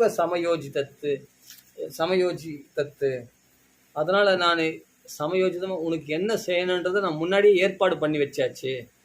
இதுதான் உனக்கு இந்த பொண்ணு தான் உனக்கு அப்படின்னு, இந்த பெண் தான் உனக்கு கல்யாணம் பண்ணி கொடுப்போம் அப்படின்னு நான் ரெடி பண்ணி வச்சாச்சு. எல்லாம் ரெடியாக இருக்குது.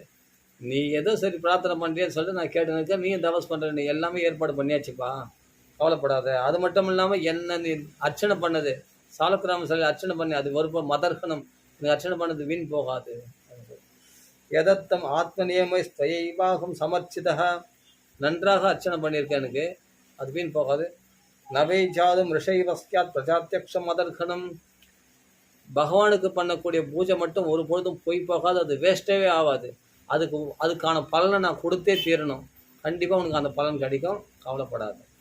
அதனால் வந்து பொண்ணை தேடி நீ போவனா, பொண்ணு உன்னை தேடி வரும். அது எப்போ வரும்னு சொல்கிறேன் கேளு அப்படின்னு சொல்கிறாரு.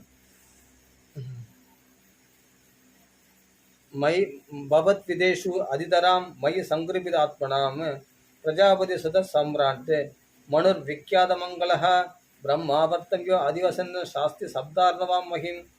சப்த தீபங்களுக்கும் அதிபதியாக இருக்கக்கூடிய சுவாயம்பு மனுவானவர் அவருடைய தன் பிரம்மாவர்த்த தேசத்தில் வாசம் பண்ணுறார்.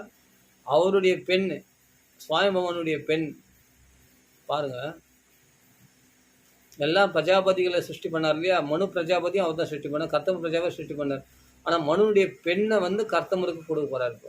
ஏன்னா சிருஷ்டியினுடைய ஆரம்ப காலம் அது. அவர் சிருஷ்டி அதிகரிக்காத நேரம். அதனால் வந்து அப்போது சுவாமிமனுடைய பெண்ணை வந்து இவர் கல்யாணம் பண்ணி போகிறார் கர்த்தம பிரஜாபதி.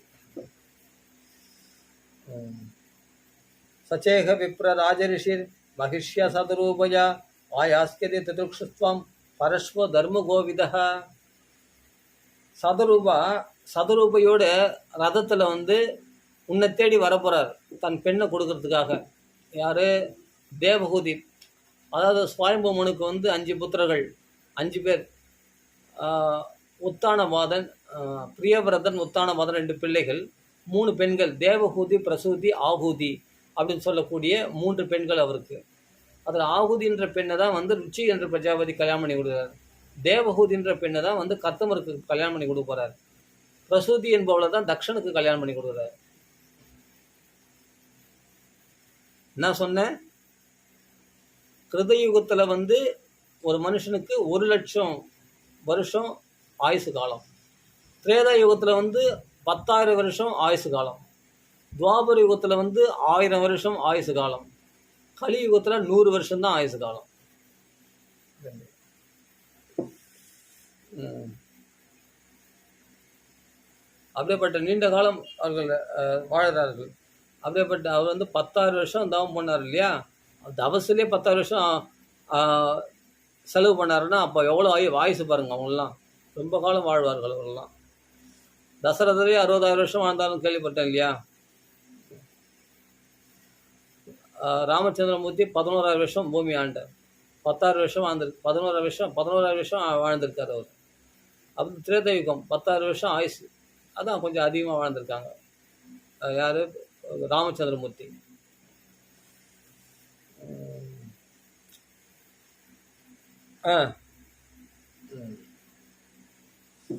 சச்சேக விப்ர ராஜரிஷி மகிஷ்யா சதுரூபையாக தன் மனைவியோட அவர் வரப்போறார். என்னைக்கு வரப்போறான்னு சொல்றார். ஆயாஸ்கதி தித்ருக்ஷுஸ்துவாம் பரஸ்வோ தித்ருக்ஷுஸ்துவாம். உன்னை பார்க்கறதுக்கு, உங்களை தரிசனம் பண்ணுறதுக்காக அவர்கள் பெண்ணை அழிச்சுட்டு, பெண்ணை நான் கொடுக்குறேன்னு சொல்லிட்டு உன்னை தேடி வருவாங்க. பகவான் அனுகூலமாயிட்டா பெண்ணையே ஒரு அப்பா அம்மா கொண்டு வந்து கொடுக்குறாங்க பாருங்கள். இவர் பெண்ணை தேடி இவர் போக வேண்டிய அவசியம் இல்லையா? பெண் இவரை தேடி வருதான். அதான் பகவான் அனுகூலமாக. அனுகூலமான மனைவி வேணும்னு கேட்டால, அதனால்தான் பகவானிடத்துல எல்லா பொறுப்பும் ஒப்படைச்சிட்டா பகவான் பார்த்து செய்தால் நல்லா செய்வான். நாமளாக தேடிக்கிறத விட பகவானாக தேடி வைக்கிறது நல்லாயிருக்கும் இல்லையா? அதனால தான் பகவான்களை அந்த காலத்தில் மகான்கள் என்ன ஃபாலோ பண்ணுறாங்களோ அதை நம்ம ஃபாலோ பண்ணால் போதும். எல்லா செயல்களிலையும் நாமளும் முந்திரி கொட்ட மாதிரி நம்ம மூக்கை வச்சுக்கூடாது. எந்த செயல் செய்தாலும் பகவான் விருப்பப்படி தான் நம்ம செயல்படணும். அதுதான் இந்த கதையினுடைய அர்த்தமே. பாருங்க, சாட்சாத் பகவானை பிரார்த்தனை பண்ணி பகவானை வைகுண்டத்தை வர வச்சு அவர்களை உத்தரவு கேட்டு அவர் சம்மதத்தின் பேரில் தான் அந்த தேவகூதி என்ற அம்மாவை கல்யாணம் பண்ணிக்கிறார். அப்படின்னா அதுதான் ஒரு மகான்கள் கடைப்பிடிக்கக்கூடிய வழி. அந்த மகான்களை பின்பற்றி நம்ம போயிட்டோம்னாவே நம்ம வாழ்க்கை செழிப்பாக இருக்கும். நாமளாக தேடுனா அனுகூலமான பத்தினி கிடைக்குமோ பிரதிகூலமான பத்தினி கிடைக்குமோ தெரியாது. ஆனால் பகவானாக கொடுக்கறது நல்லதாக இருக்கும். அதுதான் பகவான் ஆரம்பத்திலே வழிபட்டுறணும். நல்லா வழிபட்டோம்னா நம்மளுக்கு எல்லாமே அனுகூலமாக இருக்கும். நாமளாக முந்திரி கொட்ட மாதிரி முகம் வச்சுன்னா கஷ்டத்தான் பண்ணணும்.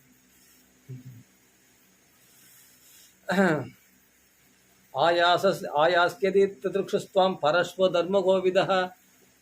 பரஸ்வோனா நாளைக்கு விட்டுடு, நாளைக்கு மறுநாள் வந்து சுவாமிமனு தன் பெண்ணை வந்து உனக்கு கொடுக்கறதுக்கு அழைச்சிட்டு வரப்போகிறார்.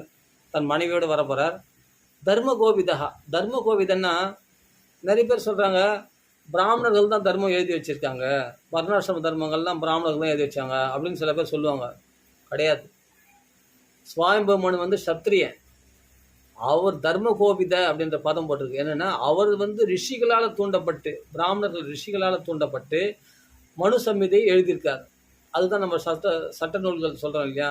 மனு சம்ஹிதையை அனுசரித்து தானே சட்ட நூல்கள்லாம் சொல்ல. நம்ம இந்திய சட்ட நூல்லாம் அதுதான் மனுனுடைய சாஸ்திரப்படி தானே, மனுனுடைய சட்டத்திட்டங்களை அனுசரித்து தானே இருக்குது.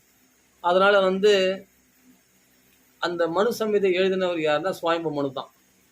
அது யாருன்னா தானாக எழுதலை, ரிஷிகளால் தூண்டப்பட்டு தர்ம கோவிதா, தர்மம் தெரிஞ்சவர்கள் சிறந்தவராக இருக்கிறார் இவர் அப்படின்னு சொல்லி அவர் தான் அந்த வர்ணாசிரம தர்மங்களை நம்மளுக்கு எழுதி கொடுத்தார்.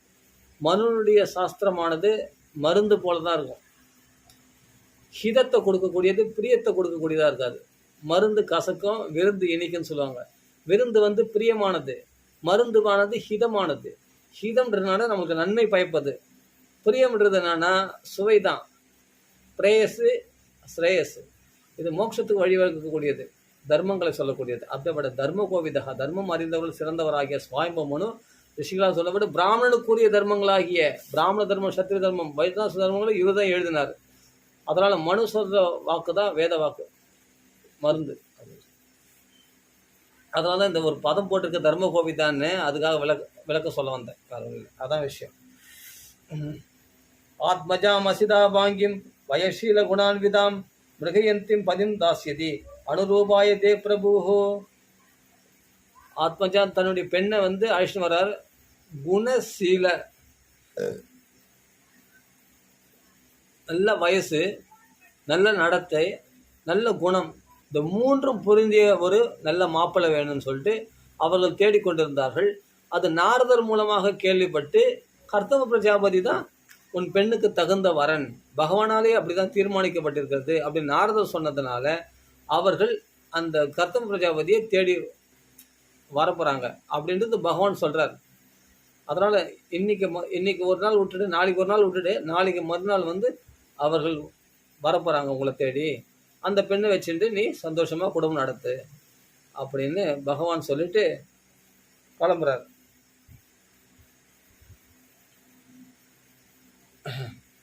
சகாகம் சுவாம்சகலையா. அது மட்டும் இல்லை, அந்த தேவகூதி இடத்துல உனக்கு 9 பெண்கள் பிறப்பாங்க. கடைசியாக 10வதாக நான் என்னுடைய அம்ச கலையாக நான் உனக்கு மகனாக பிறக்கப் போகிறேன். ஏன்னா சாங்கிய யோகமானது இந்த உலகத்தில் மறைந்து விட்டது. அந்த சாங்கிய யோகத்தை மறுபடியும் புனருத்தரணம் பண்ணுறதுக்காக நான் அவதாரம் பண்ண போகிறேன் அப்படின்னு பகவான் சொல்கிறார். சகாகம் சுவாம்சகலையா त्वत् வீரியேன மகாமுனே தவஷேத்ரே தேவஹூத்யாம் பிரணேஷ்ய தத்துவ சம்மிதையை உலகத்தில் நிலைநாட்டுவதற்காக தேவஹூதி அம்மாவுக்கு தேவஹூதி அம்மாவுக்கு உபதேசம் பண்ண போகிறேன். தேவஹூதி அம்மா வயிற்றுல நான் பிறக போகிறேன் அப்படின்ட்டு பகவானே அப்படிப்பட்ட பக்தர்களை பார்த்தா, தூய பக்தர்களை பார்த்தா பகவான் அவங்களுக்கு பிள்ளையா போயிடணும்னு தோணுமா. அப்படிப்பட்ட கர்தம பிரஜாபதியை பார்த்து பிள்ளையா போயிடணும்னு தோணுச்சான் அவருக்கு. நிரீக்ஷிதஸ்தஸ்ய யயாவசேஷ சித்தேஸ்வராபிஷ்டுத சித்த மார்கः ஆகர்ணயன் பத்ர ரதேந்திர பக்ஷைஹி உச்சாரிதம் ஸ்தோமம் உதிர்ன சாமக. சித்தர்களால் சேவிக்கத்தக்க அந்த சித்தருடைய மார்க்கமாகிய ஆகாசத்தில் பகவானுடைய முன்னழகை பார்த்தே 10,000 வருஷம் உட்காந்துருவார். அப்படியே பகவான் என்ன அழகு என்ன அழகு என்ன அழகு. சங்க சக்கர கதாதாரியாக பகவான் காட்சி கொடுத்து இவ்வளவும் பேசுகிறான். இவர் பண்ண ஸ்தோத்திரத்தை கேட்குறான். பகவானும் இவ்வளோ பேசுகிறான். இவ்வளோ பேசிட்டு அதை பார்த்துட்டே இருக்கிறாராம். 10,000 வருஷம் பகவான் முன்னழகு அதை பார்த்து பகவானை பார்க்கும்பொழுது என்ன பண்ணுற எல்லாத்தையும் அப்படியே தனக்குள்ள அந்த ஓவியம் மாதிரி மனசில் ஃபிக்ஸ் பண்ணிக்கிறாரு நல்லா ஸ்ட்ராங்காக. பகவான் போயிட்டா கூட அந்த ரூபத்தையே நினச்சிட்டு இருக்கணும் நம்ம அப்படின்னு அதுலேயே ஸ்மரணம் பண்ணியிருக்கார். அப்புறம் பகவான் அப்படி பிரிய முடியாத விடையோடு பிரிவுறாராம். அவருடைய பகவான் கண்களில் கண்ணீர் மல்கிறாராம். ஐயோ இந்த கர்தம பிரஜாபதி விட்டு பிரியணுமே இந்த கண்ணிலேருந்து கண்ணீர் வந்துடுச்சான். அந்த கண்ணீர் துளி சிந்தி அது ஒரு பிந்து சரசாய் மாதிரி. அதுதான் பிந்து சரஸ். வடநாட்டில் போனது சரஸ்வதி நதி ஓடக்கூடியவள். ஆனால் ஒரு சரஸ்னா ஒரு குளமா தேங்கி இருக்கிறது பிந்து சரஸ். அந்த பிந்து சரஸை சுற்றி தான் சரஸ்வதி நதியானவள் ஓடுகின்றாள். எல்லாம் புரிஞ்சுக்கணும். அந்த சரஸ்வதி நதிக்கரையில் தான் இது நடக்குது. இந்த விஷயமானது பகவான் காட்சி கொடுத்தது, கர்தம பிரஜாபதி பார்த்தது எல்லாமே. ஆனால் அந்த இடத்துல பகவான் கண்ணீர் விட்டு அது ஒரு குளமா மாறி போச்சான். அப்படி பிந்து சரஸ். யஸ்மின் பகவதோ நேத்ரான்னு ஞபதன்னு அஸ்ருபிந்தவஹா அப்படின்ற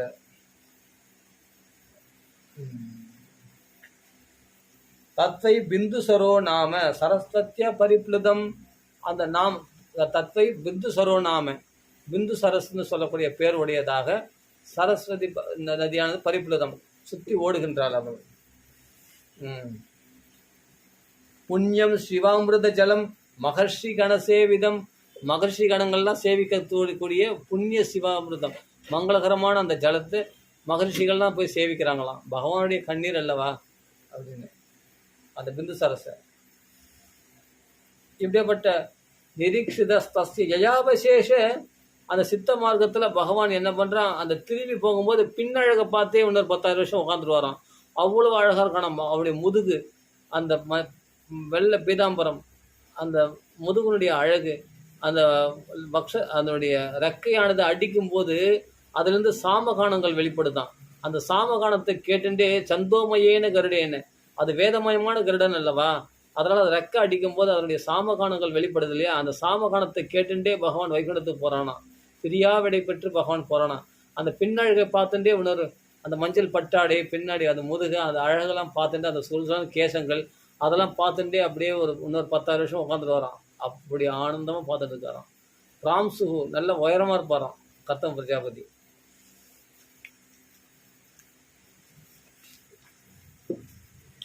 அதெல்லாம் சொல்லப்பட்டிருக்கிறது. அதுக்கு பிறகு அவர் பாட்டுக்கு உட்கார்ந்து கொண்டு யாகங்கள் ஹோமங்கள்லாம் பண்ணி ஹோம வேலையெல்லாம் முடிஞ்சு நிதானமாக உட்கார்ந்து கொண்டு பகவானை நோக்கி அந்த பகவான் வந்தது போனது அதே ஞாபகமாக இருக்கும். பொண்ணு எப்போ வரப்போகுது, பொண்ணு எப்போ வரப்போகுதுன்னு பொண்ணு ஞாபகமா இல்லை. பகவான் வந்தானே, பகவான் நம்ம கூட பேசினானே, வைகுண்டத்திலிருந்து பகவான் அந்த கருட வாகனத்தில் வந்தானே, அந்த எண்ணத்தில் தான் அவர் இருக்கார்.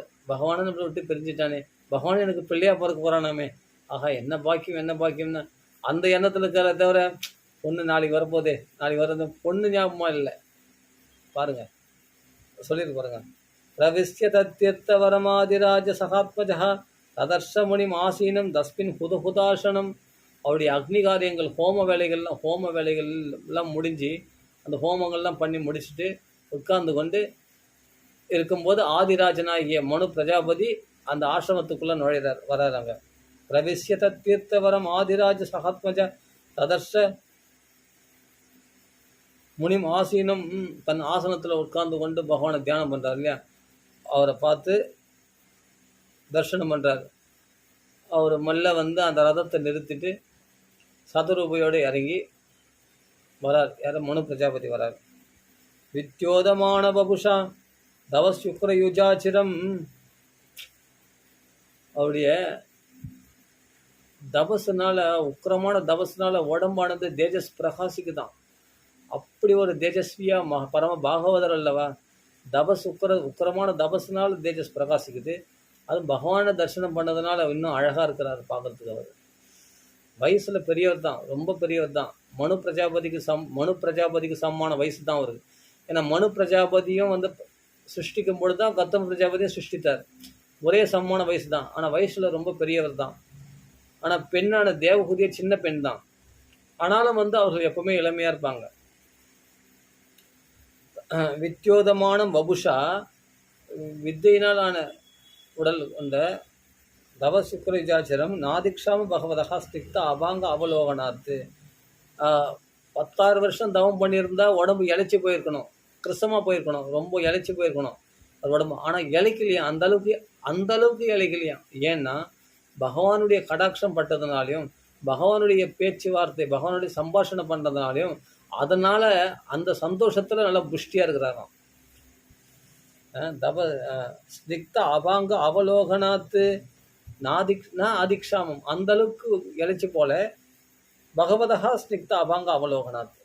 பகவானிடத்துல நெருக்கமாக பேசி பழகினதுனாலையும், அவருடைய கடாட்சம் மேலே பட்டதுனாலையும் இவர் அந்த அளவுக்கு இழைச்சி போகாமல் பார்க்கறதுக்கு நல்லா புஷ்டியாக இருந்தார் அப்படின்னு சொல்கிறாங்க இங்கே.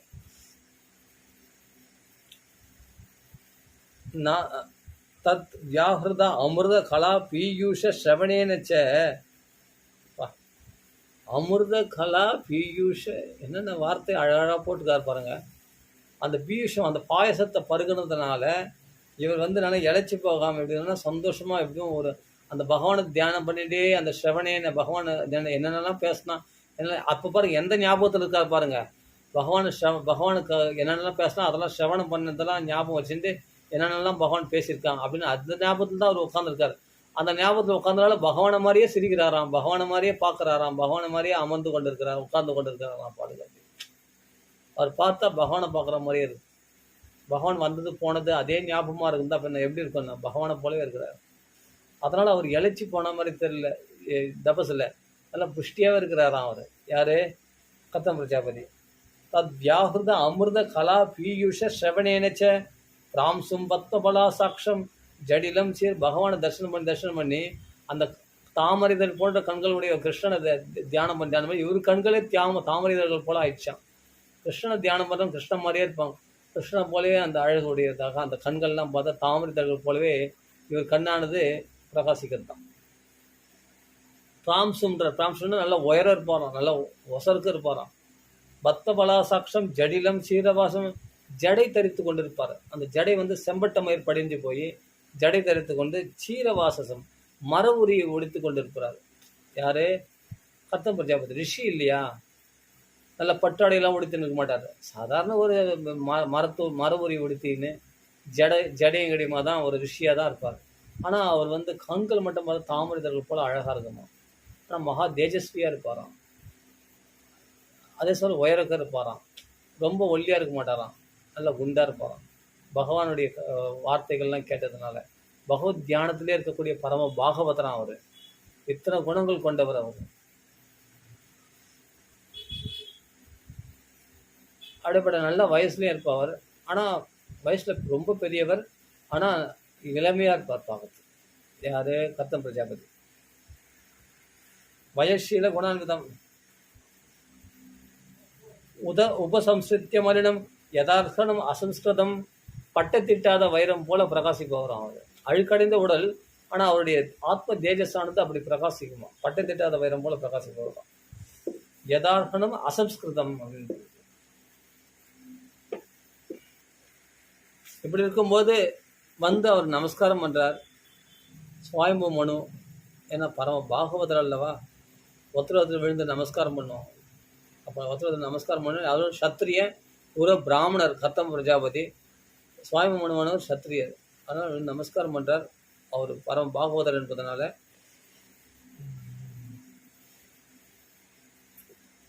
அப்போ அவர் சொல்கிற, சுவாமி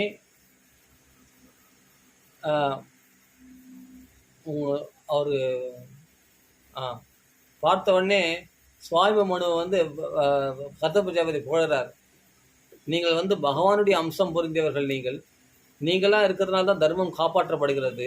நீங்கள் ரதத்தில் சஞ்சாரம் பண்ணனா துஷ்டர்கள்லாம் அதிகமாகிடுவாங்க. அப்படிப்பட்ட நீங்கள் சத்திரிய தர்மத்தை காப்பாற்றணும்னு சொன்னால் பிராமணர்கள் பிராமண தர்மத்தை காப்பாற்ற முடியாது. நாங்களாம் ஓதுதல் ஓதுவித்தல் இதெல்லாம் நம்ம செயல்பட முடியுமா அப்படின்னு சுவாமி மனுவை புகழ, சுவாமி மனு பிராமணர்களை புகழறாரு. நீங்கள் தான் வந்து எங்களுக்கெல்லாம் குருஸ்தானத்தில் பகவான் உங்களை முகத்திலிருந்து படைச்சிருக்கான். அப்படியேப்பட்ட நீங்கள் தான் இன்சான் உடம்புக்கு தலையே பிரதானம்ன்ற மாதிரி சிரசே பிரதானன்றதுனால, அதனால் நீங்கள் வந்து எங்களுக்கு எல்லாருக்கும் குரு ஸ்தானத்தில் இருக்கக்கூடியவர்கள். நீங்கள் போய் எங்களை புகழ்ந்து பேசலாமா?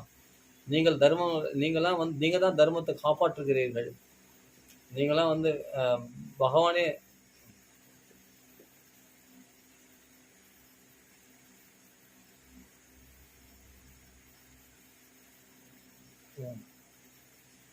மகான்களுடைய தரிசனம் கிடைக்கிறது ரொம்ப ரொம்ப அரிது.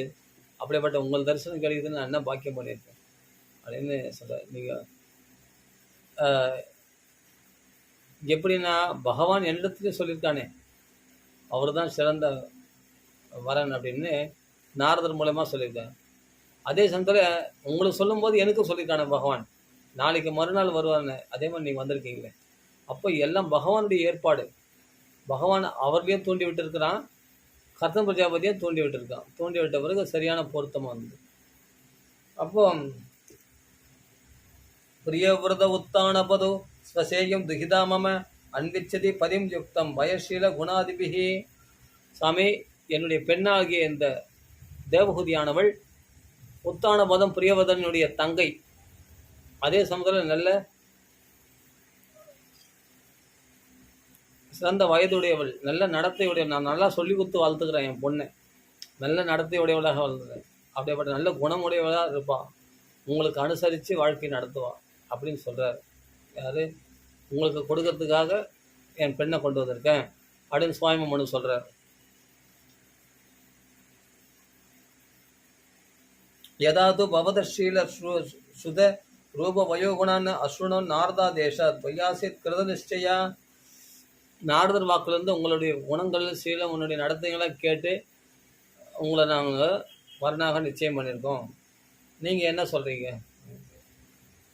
ஏ உத்தியதம் அனாத்ருத்திய கீநாசம் அபியாசதே ஸ்ரீயதே தத்யசஸ்பேதம் மானஞ்ச அவக்ஞயா ஹதஹ. சாமி, யாருமே வந்து பொண்ணை வந்து என் பொண்ணை நீ கட்டிக்கோ அப்படின்னு வந்து கேட்க மாட்டாங்க. ஆனால் நான் கேட்குறேன்னா பகவானுடைய சங்கல்பம் அப்படி இருக்குது. அதனால் வந்து எனக்கு தெளிவாகி போச்சு, நீங்கள் தான் கணவர், என் பெண்ணு கணவர் நீங்கள் தான் தெளிவாகி போச்சு. மகான்கள் நாரதரே சொல்லிட்டார். அதுக்கு பிறகு வந்து நான் இனிமேல்ட்டு வந்து கௌரவத்தை எதிர்பார்க்கறதோ எதுவுமே தேவையில்லாதது.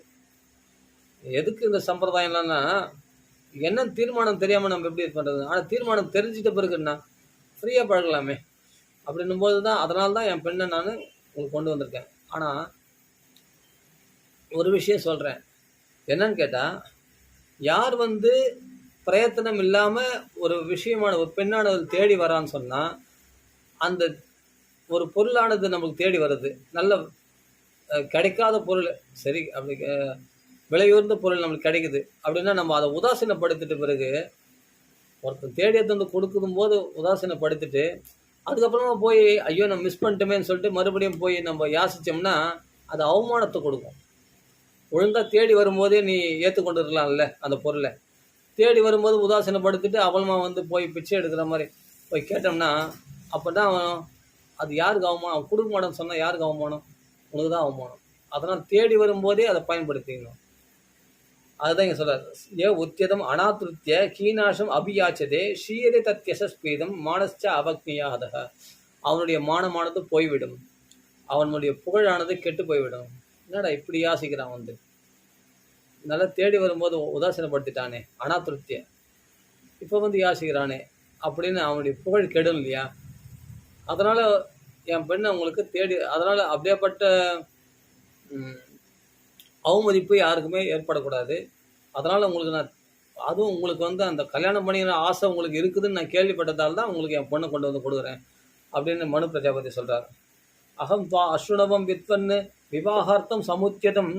விவாகார்த்தமாக கல்யாணம் பண்ணின ஆசை உங்களுக்கு இருக்குதுன்றதுனால தான் நான் இவ்வளோ தொழில் தைரியமாக கேட்குறேன் உங்களிடத்தில்.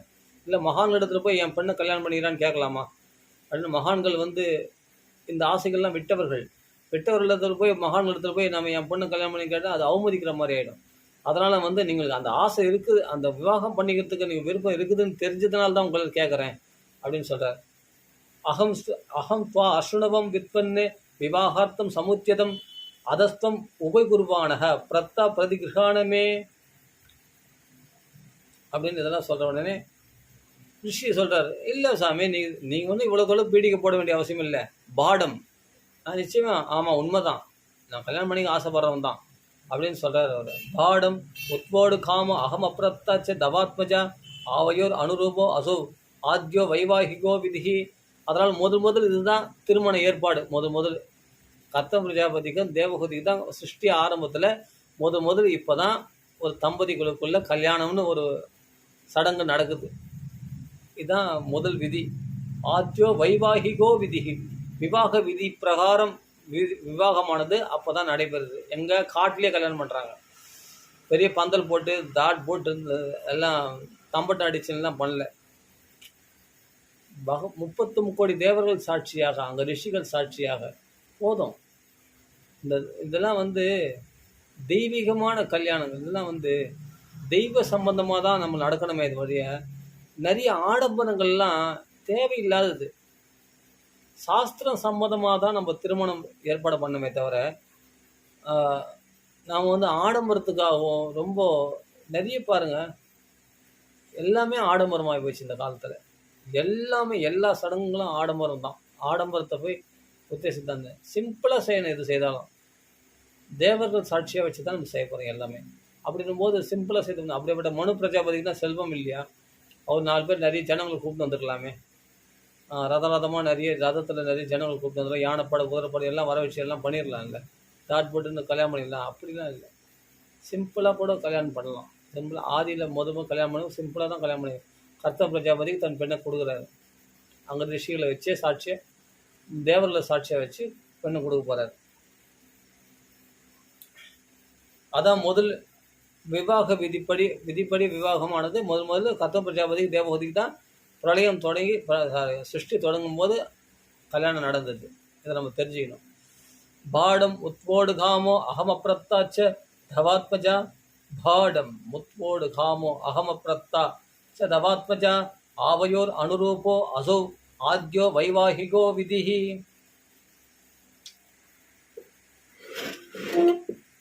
ஆனால் கல்யாணம் பண்ணியதை பற்றி இல்லை, ஒரு சின்ன விஷயம் பேசணும். மனு பிரஜாபதியே, உங்களிடத்துல ஒரு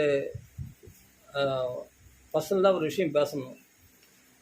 அது சம்மதம்னா நான் கல்யாணம் பண்ணிக்கிறேன்.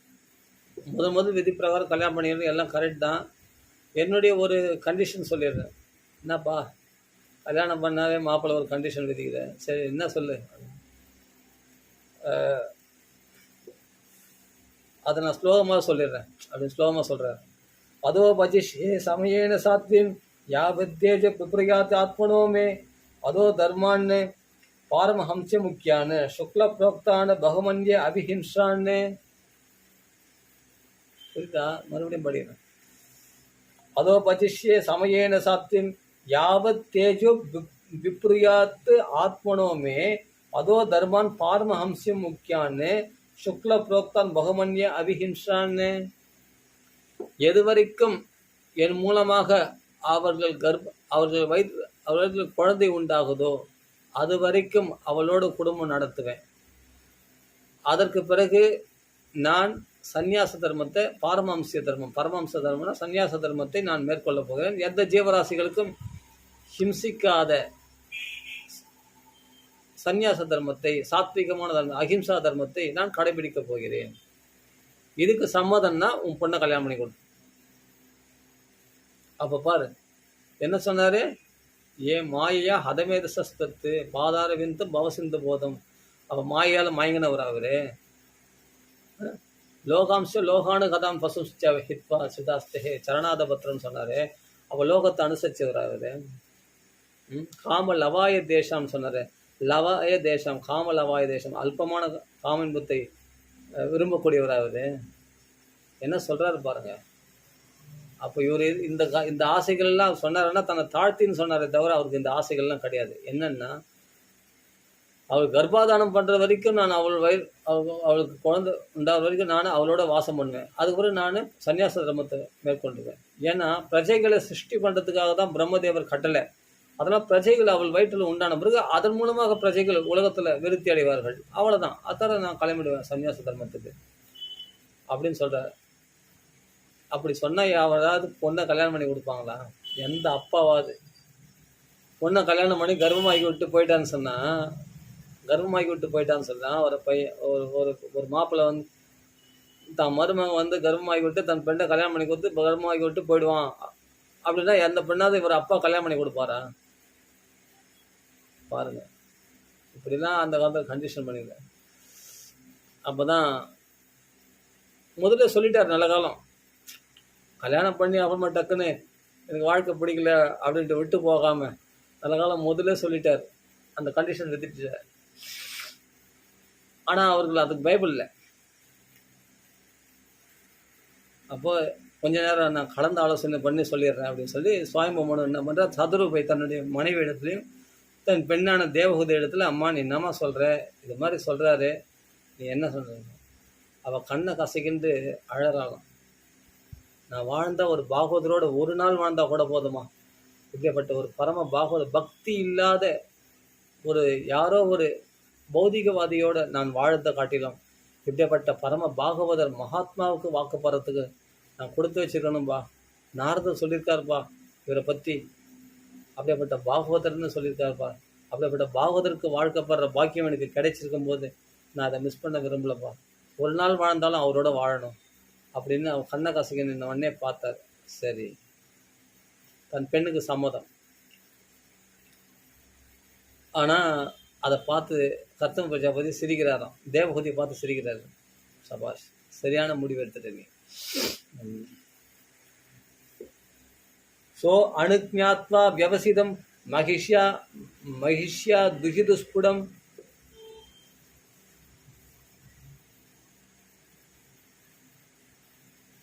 தன் மனைவியோட மகிஷ்யா துஹிது ஸ்புடம். துஹிதுன்னா தன்னுடைய பெண்ணை, மனைவியும் பெண்ணையும் கலந்து ஆலோசனை பண்ணி ஸ்புடம் கேட்டு ஞாத்வா வியவசிதம். அப்போ தெரிந்து கொண்டு அவருடைய அபிப்பிராயத்தை தெரிந்து கொண்டார்.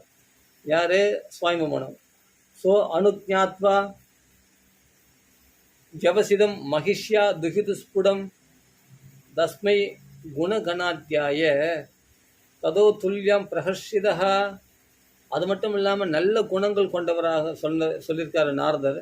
இவர் சிறந்த பாகவதர். பாகவதர்னாவே நல்ல குணங்கள் உள்ளவர்களாக தான் இருப்பாங்க. அது மட்டும் இல்லாமல் எவ்வளவு சிறந்த பகவத் பக்தியுடையவள் இவர். தேவகூதி சாதாரணமானவ கிடையாது. அப்படியேப்பட்ட கிருஷ்ண பக்தி. இவரு கர்த்தம பிரஜாபதியும் பகவானே தரிசனம் பண்ணவர். அவரும் அப்படியேப்பட்ட கிருஷ்ண பக்தர், கிருஷ்ணனுடைய அனுகிரகத்தை பெற்றவர், அருளை பெற்றவர். அதனால் ரெண்டு பேருக்கும் பொருத்தமானது தான். அப்போ என்னென்னா பணத்தில் பொருத்தமாக இருக்குதான்னு பார்க்கக்கூடாது, மனசில் பொருத்தமாக இருக்குதான்னு பார்த்தா குணகணாத்தியாயை. சுவாமிபூமனுவாக பெரிய பணக்காரர் வீட்டு பெண்ணு தான். அவரோ வந்து சக்கரவர்த்தி. சுவாமிபூமனு உலகத்தை ஆளக்கூடிய சக்கரவர்த்தி.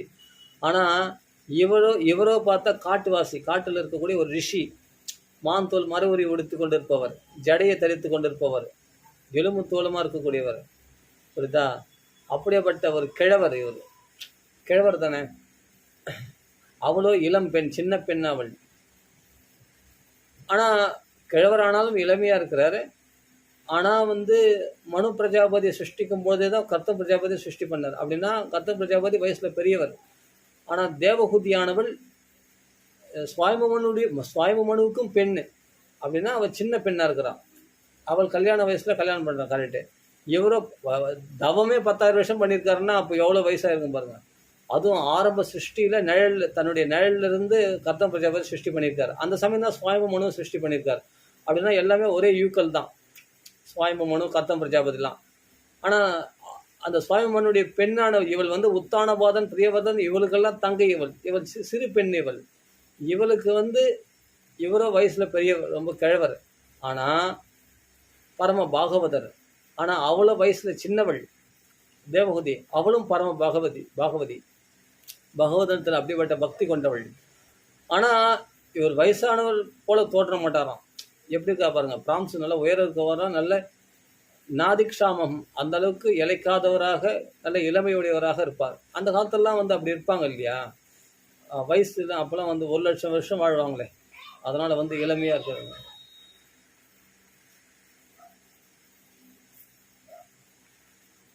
அப்படியேப்பட்ட இளமையோடு இருப்பாங்க இல்லையா மகான்கள்லாம்.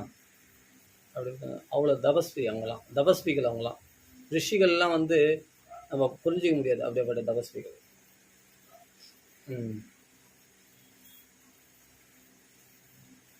அவரிடத்துல குணம் என்ற தனம் இருக்குதான்.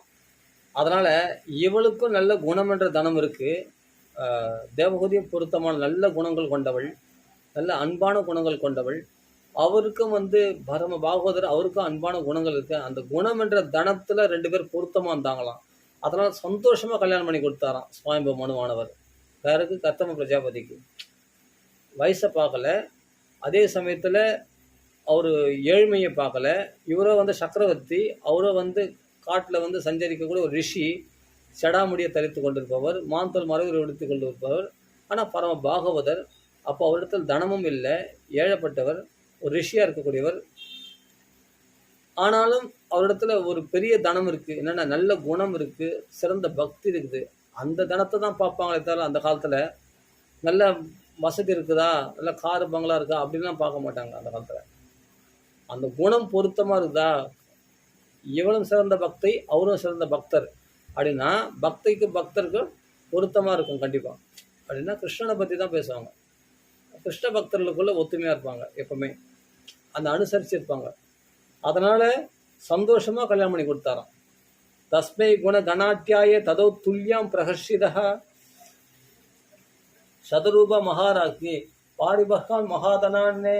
ஆனாலும் தன் பெண்ணை சும்மா கல்யாணம் பண்ணி கொடுத்துட மாட்டாங்களே, நல்ல சீர்வரிசைகளோடு தான் கல்யாணம் பண்ணி கொடுப்பாங்க. அதனால் சதரூபியானவள் நிறைய சீர்வரிசைகள்லாம் கொண்டு கொடுக்குறாங்க. அதெல்லாம் அவர் விரும்பலை, அவர் கர்த்தம பிரஜாபதி. ஆனால் நிறைய சீர்வரிசைகள் கொடுத்து தான் கல்யாணம் பண்ணி கொடுக்குறாங்க. யார்? தம்பதிகளுக்கு. தம்பத்தியோ பத்யதாத்கிருத்தியா பூஷாவாச பரிச்சதான்னு நல்ல பூஷணங்கள், நல்ல ஆடைகள், இதெல்லாம் நிறைய கொடுக்குறாங்க. குடும்பம் நடத்துறதுக்கு தேவையான. நீ ரிஷி எப்படின்னா தருவா, என் பொண்ணு நல்லா வசதியாக வாழ்ந்த, அதனால் அவளுக்கு தேவையான நகைகள், வஸ்திரங்கள்லாம் கொடுத்தாங்க. சரி, ஓகே, வாங்கி வச்சுட்டார், அவ்வளோதான். பூஷாவாச பரிச்சதான்னு அப்படின்னா நான் கட்டில், பீரோ எல்லாமே கொடுப்பாங்க. அது மாதிரி அவர்கள் வாழத்துக்கு தேவையான வசதிகள்லாம் கொடுத்துட்டு போகிறாங்க. தட்டு மட்டு சாமான் எல்லாமே, நல்ல நகைகள்லாம், எல்லாத்தையும் நகைகள்லாம், நல்ல ஆடைகள்லாம், உயர்ந்த வஸ்திரங்கள்லாம் கொடுத்துட்டு போகிறாங்க. கொடுத்துட்டு சந்தோஷமாக எல்லா 33 கோடி தேவல் சாட்சியாக தேவகுதிக்கும் கர்த்தம பிரஜாபதிக்கும் திருமணம் நடத்துகிறார்கள். ரிஷிகள்லாம் சூழ்ந்திருக்காங்க அந்த இடத்துல காட்டில். பிரத்தாம் துஹிதரம் சம்ராட் சத்ருக்ஷாய கதவ்யதா உபகுஹ்யச்ச பாகுப்யாம் ஔத்கண்யன் உன்மதிதாசய. தொண்ட கத்கதம் உண்டாக சந்தோஷம் அடைஞ்சு தனக்கு சமமான கணவன் கிடைச்சானே அப்படின்னு சொல்லிட்டு அவருக்கு கதவ்யதா, பொண்ணை கல்யாணம் பண்ணி கொடுத்தாதான் ஒரு அப்பாவுக்கு பாரம் தொலையும். வியதன்னா கஷ்டம், வியதா அப்போ தான் கவலை தீர்ந்து போச்சான் அவருக்கு. அப்பா ஒரு பொண்ணை கல்யாணம் பண்ணி கொடுத்தாச்சுப்பா, ஒரு பாரம் நீங்கிச்சுப்பா அப்படின்னு சந்தோஷம் அடைஞ்சாராம். யார்? எல்லா அப்பாவுக்கும். அது சுவாயம்பு சந்தோஷம் அடைஞ்சாராம். தத்தாம் துகிதரம் சம்ராட் சத்ருக்ஷாய கதவியதா உபகுஹ்யச்ச பாகுபியாம் ஔத்கண்யாம் உன்மதிதாசயா அசக்துவம் சத் விரகம் முஞ்சன் பாஷ்பகலாம் முகுகு ஆசிஞ்சத் அம்ப வத்ச இது நேத்ரோதை துகிதுஸ்ரிகாக. அப்போ தன் பெண்ணாகிய தேவகூதியை கட்டி ஆலிங்கனம் பண்ணிக்கிறார் சுவாமி மனு. ஏன்னா கல்யாணம் பண்ணி கொடுத்துட்டா கண்ணை கொடுத்தியோ பொண்ணு கொடுத்தேன்னு சொல்கிற மாதிரி தன் கண்ணையே கொடுத்த மாதிரி தானே பெண்ணை. அப்படி இருக்கும்போது, அம்மா உன்னை விட்டு பிரிஞ்சு நான் எப்படிமா இருக்க போகிறேன், இத்தனை நாள் நான் உன்னை வளர்த்துட்டேன், இங்கே வந்து ஒரு ரிஷி கல்யாணம் பண்ணி கொடுத்துட்டேன் அப்படின்னு சொல்லிட்டு ஆலிங்கனம் பண்ணி தன்னுடைய கண்ணீராலேயே அவளுடைய கூந்தலை நினைச்சிடுறாராம். எந்த அப்பாவுக்கும் பெண்ணை பிரியணும்னா கஷ்டமாக இருக்கும் இல்லையா, அம்மாவுக்கும் கஷ்டமாக இருக்கு இல்லையா, அந்த பெண்ணுக்கும் கஷ்டமாக இருக்கு இல்லையா. இதோட வந்து அப்பா எப்போ வருவாரோ புரியுதா, அப்புறமா எப்போ பார்க்க முடியுமோ அப்போல்லாம் கல்யாணம் பண்ணி கொடுத்துட்டு அடிக்கடிலாம் வந்து பார்த்ததுலாம் கிடையாது. இப்போது விதேக தேசத்து ஜனக மகாராஜா சீதையை கல்யாணம் பண்ணி கொடுத்தாரே தவிர அதுக்கப்புறம் ஒரு சீர்வரிசை கொண்டு வந்தார், இது வந்தார், தீபாவளி பொங்கலுக்கு வந்தார்னு கூட ஒன்றுமே இல்லை. வால்மீகி ராமாயணத்தில் பார்த்தா, வால்மீகி ராமாயண கணக்குப்படி பார்த்தா எங்கேயும் வந்ததா தெரில. யார்? ஜனக மகாராஜா பொண்ணை கொடுத்துட்டாருன்னா அவ்வளோதான், நல்ல குளத்தில் வாக்குப்பட்டாச்சு, அவ்வளோ நம்பிக்கை. அயோத்தியில் வாக்குப்பட்டிருக்குன்னு சொன்னால் தசரத சக்கரவர்த்தியுடைய பிள்ளை கல்யாணம் பண்ணி கொடுத்துட்டான்னு சொன்னால் அதுக்கப்புறம் எதுவும் பேச வேண்டிய அவசியமே இல்லை. அப்படின் போது அவர் பாட்டுக்கு இருந்துட்டார் அவர் ஜனக மகாராஜா. அவரும் உலக விஷயத்தில் பற்றுதல் இல்லை, பொண்ணிடத்தில் பற்றுதல் கிடையாது.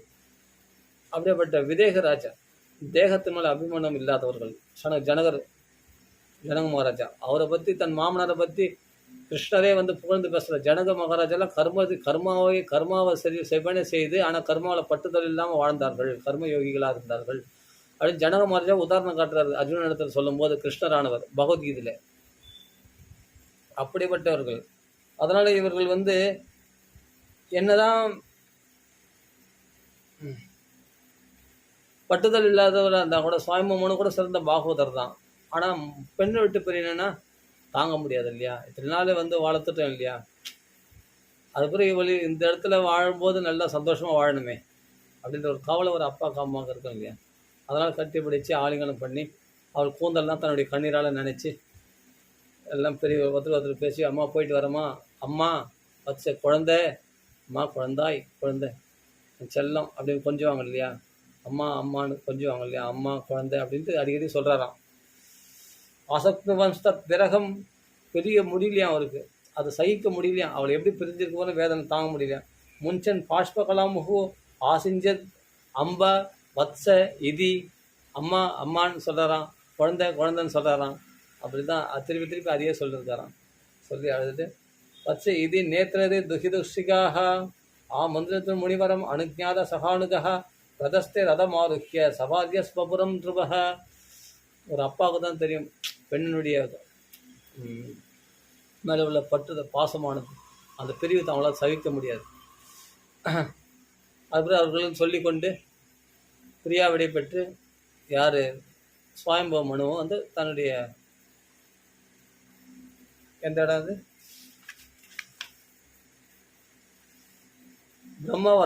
பிரம்மாவர்த்த தேசம், அதான் பாரத தேசம்.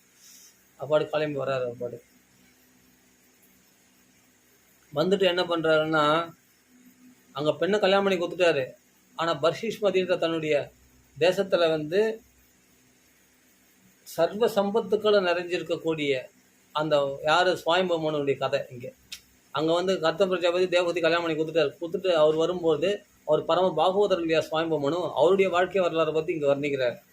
என்ன சொல்கிறேன்னா,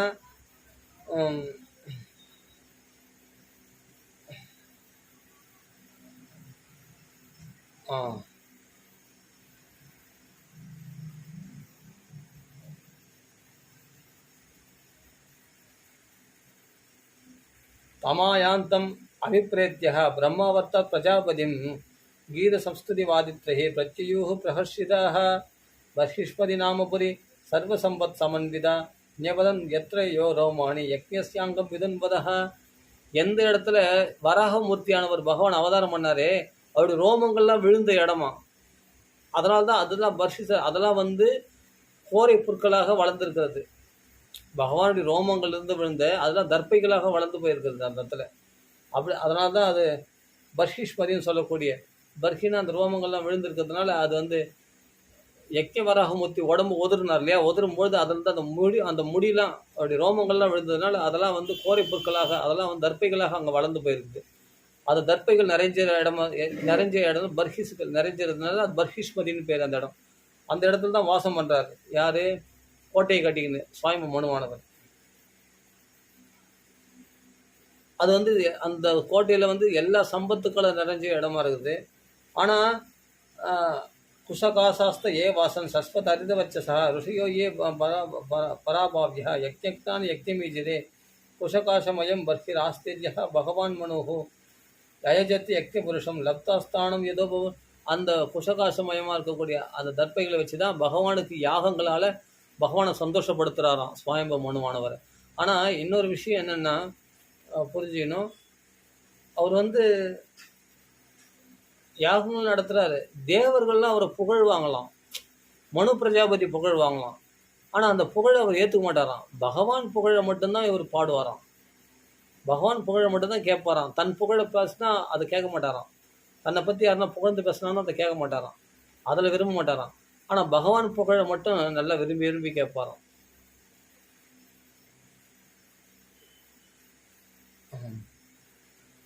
சங்கீயமான சத்கீர்த்தி சஸ்திரிபிஹி சுரகாயகி பிரத்யுஷேஷு அனுபத்தேன்னு ரிதா சுண்பன் ஹரேஹே கதாக. ஆனால் ஹிருதயத்தில் ஹரிகதையை தான் கேட்பாராம், ஹரிகதையை தான் தானம் பண்ணுவாராம், அதான் தியானம் பண்ணுவாராம், அதை தான் கேட்பாராம். தன் புகழை கேட்க மாட்டாராம், தன் புகழ் தான் விரும்பாதவர். நிஷ்ணாதம் யோகமா யாசு முனிம் சுவாயம்புவம் மனும். அதனால் இது அவருக்கு இந்த மாயை ஜெயிச்சவர் அவர். அதனால தான் வந்து இந்த புகழ்ச்சிக்கெல்லாம் மயங்க மாட்டார் அவர். அதே மாதிரி உலகத்தில் உள்ள ஸ்திரீ மாய்கள் ஸ்திரீனுடைய அழகுலையும் அவர் மயங்க மாட்டாராம், சதவிபடத்தோடு அவர் மயங்கலையாம். எப்போதும் கிருஷ்ணனுடைய பக்தியிலேயே மயங்கினவங்களுக்கு உலக விஷயமான மயக்கம் அவங்களுக்கு ஏற்படாதுன்ற. நிஷ்ணாதம் யோகமாயாசு முனிம் சுவாயம்புவம் மனும் யதா பிரம்சயிதும் போகா ந சேகுர் பகவத் பரம். அப்படிப்பட்ட செல்வ செழிப்போடு இருந்தாலும் அந்த போகங்களில் வந்து அவருக்கு மயக்கம் ஏற்படலையாம், அந்த போகத்தில் மயங்கலையாம். அப்படிப்பட்ட மாயை ஜெயிச்சவராக இருந்தார் அவர். எதனால்னா பகவானை பரமாக பகவானை உயர்வாக கொண்டவர்கள் மற்றதெல்லாம் உயர்வாக கொள்ள மாட்டார்கள். அதனால் அது சொல்கிறார், பகவத் பரம் அயாத யாமாசஸ்யாசன்னு யாமாக ஸ்வாந்தர யாபனாக சுண்பதோ தியாயதோ விஷ்ணோ குருவதோ புருவத கதாக. அந்த அவருக்கு வாழ்க்கை வந்து செழிக்கலையாம், போர் அடிக்கலையாம் வாழ்க்கை. ரொம்ப நாள் வாழறாங்களே 14, அதாவது 71 சதுர்யுகம் வந்து ஒரு மனுனுடைய ஆயுசு, ஒரு மனுனுடைய ஆட்சி காலம் வந்து 71 சதுர்யுகம். 71 சதுர்யுகத்துக்கு மேலே கொஞ்சம் காலம் சேர்ந்தது தான் அந்த 71 சதுர்யுகம். இதுபோல் 14 மனுக்கள் சேர்ந்தது தான் பிரம்மதேவருடைய ஒரு பகல். அப்புறம் அதே மாதிரி காலகட்டம் தான் பிரம்மதேவர் இரவு. இதுபோல் 365 நாள் சேர்ந்து ஒரு வருஷம். அதுபோல் ஒரு 100 வருஷம் வாழ்வார் பிரம்மதேவர். அப்போது பிரம்மதேவருடைய பகலில் வந்து 14 மனுக்கள் வந்து போயிடுறாங்க. ஒரு மனுடைய ஆயுஷ காலம் எவ்வளோன்னா 71 சதுர்யுகம். 71 சதுர்யுகமா போர் அடிக்காத வாழ்க்கைன்னா போர் அடிக்கலையாம். அயாத யாமா யாமா ஸ்வாந்தர யாபனாக சுண்பதோ தியாயதோ விஷ்ணு. ஏன் போர் அடிக்கலன்னா பகவான் கதைகளை கேட்டால் என்ன போர் அடிக்கும், தெவிட்டாதே, கதைகளை பேசிகிட்டே இருக்கலாம் போல தோணுமே. அப்படி யாருன்னா கதை சொல்கிற பாகவதர் வரவழைச்சி அவருக்கு நிறைய தட்சணைகள் கொடுத்து அவரிடத்துல பகவத் கதையை கேட்பாராம். சுண்பதோ அந்த கதையை கேட்ட உடனே அந்த கதையை சொன்ன கதைகளையே தியானம் பண்ணிட்டு இருப்பாராம். தியாயதோ விஷ்ணோஹோ புருவதோ புருவத கதாக. அது என்ன பண்ணுவாராம், அது அப்படியே நோட்ஸ் எடுப்பாராம், புருவதோ எழுதுவாராம். அவர்கள் சொன்ன கதையெல்லாம் ஞாபகத்தில் இருக்கு இல்லையா, ஞாபகத்திலேயே எப்போ இருக்குது, அதை மறந்து போயிடுமே. அதனால் என்ன பண்ணுவாராம், அவர் சொன்னதெல்லாம் ஞாபகத்தில் வந்ததெல்லாம் அப்படியே எழுதி நோட்ஸ் எடுப்பாராம்.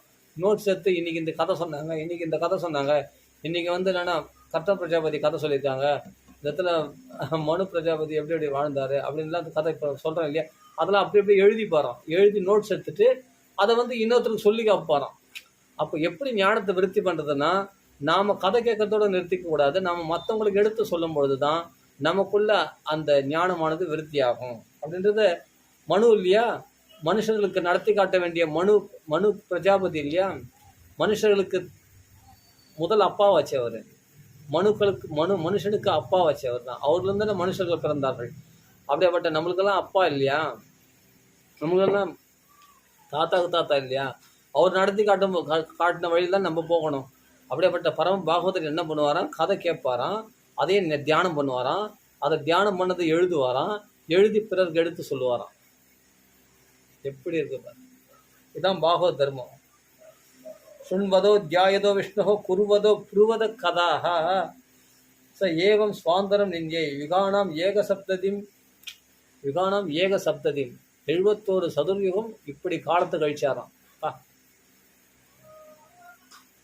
நம்ம ஒரு நிமிஷம் ஒரு 1 hour கதை கேட்க முடியல, கிருஷ்ண கதையில் பகவான் நாம சொல்ல முடியல. அவர் 71 சதுர்யுகமும் ஒரு நிமிஷம் கூட வீணாக்காம பகவத் கதையில் பொழுது போகினாராம். பாருங்க எப்படி சொல்லுங்க. வாசுதேவ பிரசங்கேன பரிபூத கதித்ரய ஜாக்கிரத்து ஸ்வப்னம் சுஷுப்தி என்ற 3 நிலைகளிலையும் வாசுதேவ பிரசங்கேன வாசுதேவனுடைய சங்கத்திலேருந்தே வாசுதேவனுடைய கதையிலையும் வாசுதேவனுடைய கதையை சொல்றதுலேயும் கேட்கறதுலையுமே அந்த சங்கத்திலேயே இருந்தாராம். வாசுதேவ பக்தருடைய சங்கமும் பகவானுடைய சங்கத்திலேயுமே தன் பொழுதெல்லாம் போக்கினாராம். இப்படிப்பட்ட எப்படின்னா 3 நிலைகள் இல்லை, திரையன 3 நிலைகள், ஜாக்கிரத்து ஸ்வப்னம் சுஷுப்தி என்ற 3 நிலைகளிலும் கிருஷ்ண பக்தியில் ஈடுபட்டு இருந்தாராம். இப்படிப்பட்ட பாகவதெல்லாம் கிடையாது, எவ்வளோ பெரிய கஷ்டப்படுறாங்க. சாரீரா மானசா உடலால் பகவானுடைய கைங்கரியங்களை செய்வாராம், மனசால பகவானை தியானம் பண்ணார். திவ்யா வையாசே ஏச்ச மானுஷ அவருக்கு என்னாச்சுன்னா இப்படி கிருஷ்ண பக்தியில் ஈடுபட்டதுனால உடலால் ஏற்படக்கூடிய வியாதிகள் அவர் பாதிக்கலையா, மனசால் ஏற்படக்கூடிய கவலைகள் காம குரோத லோபங்கள் இவைகள் எல்லாம் அவரை தீண்ட கூட தீண்டலையா, அதெல்லாம் அவரை தொடலையா. அதுக்கப்புறம் திவ்யாகா தெய்வீகமாக வரக்கூடிய ஆபத்துக்களாகிய தேவதைகளாக வரக்கூடிய ஒரு பூகம்பம் வந்தது, அது பூமி தேவி. அக்னி அங்கே போட்டு அங்கே எரிச்சிச்சு, வீடெல்லாம் பற்றி எரிஞ்சது. அது மாதிரி அக்னினால் வரக்கூடிய தாபங்கள் அவர் பாதிக்கலையாம்.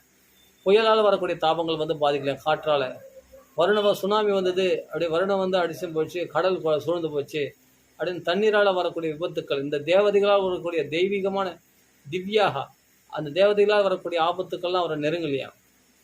சா ரீராமானுஷா திவ்யா வையாசே ஏச்ச மானுஷாக. அதே சமயத்தில் மனுஷர்களால் நம்ம எதிரிகளால் மனுஷர்களால் ஏற்படக்கூடிய ஆபத்துக்கெல்லாம் அவர் சேரல. பௌதிகாச்ச கதம் கிளேஷா பாதந்தி ஹரி சம்சயம்.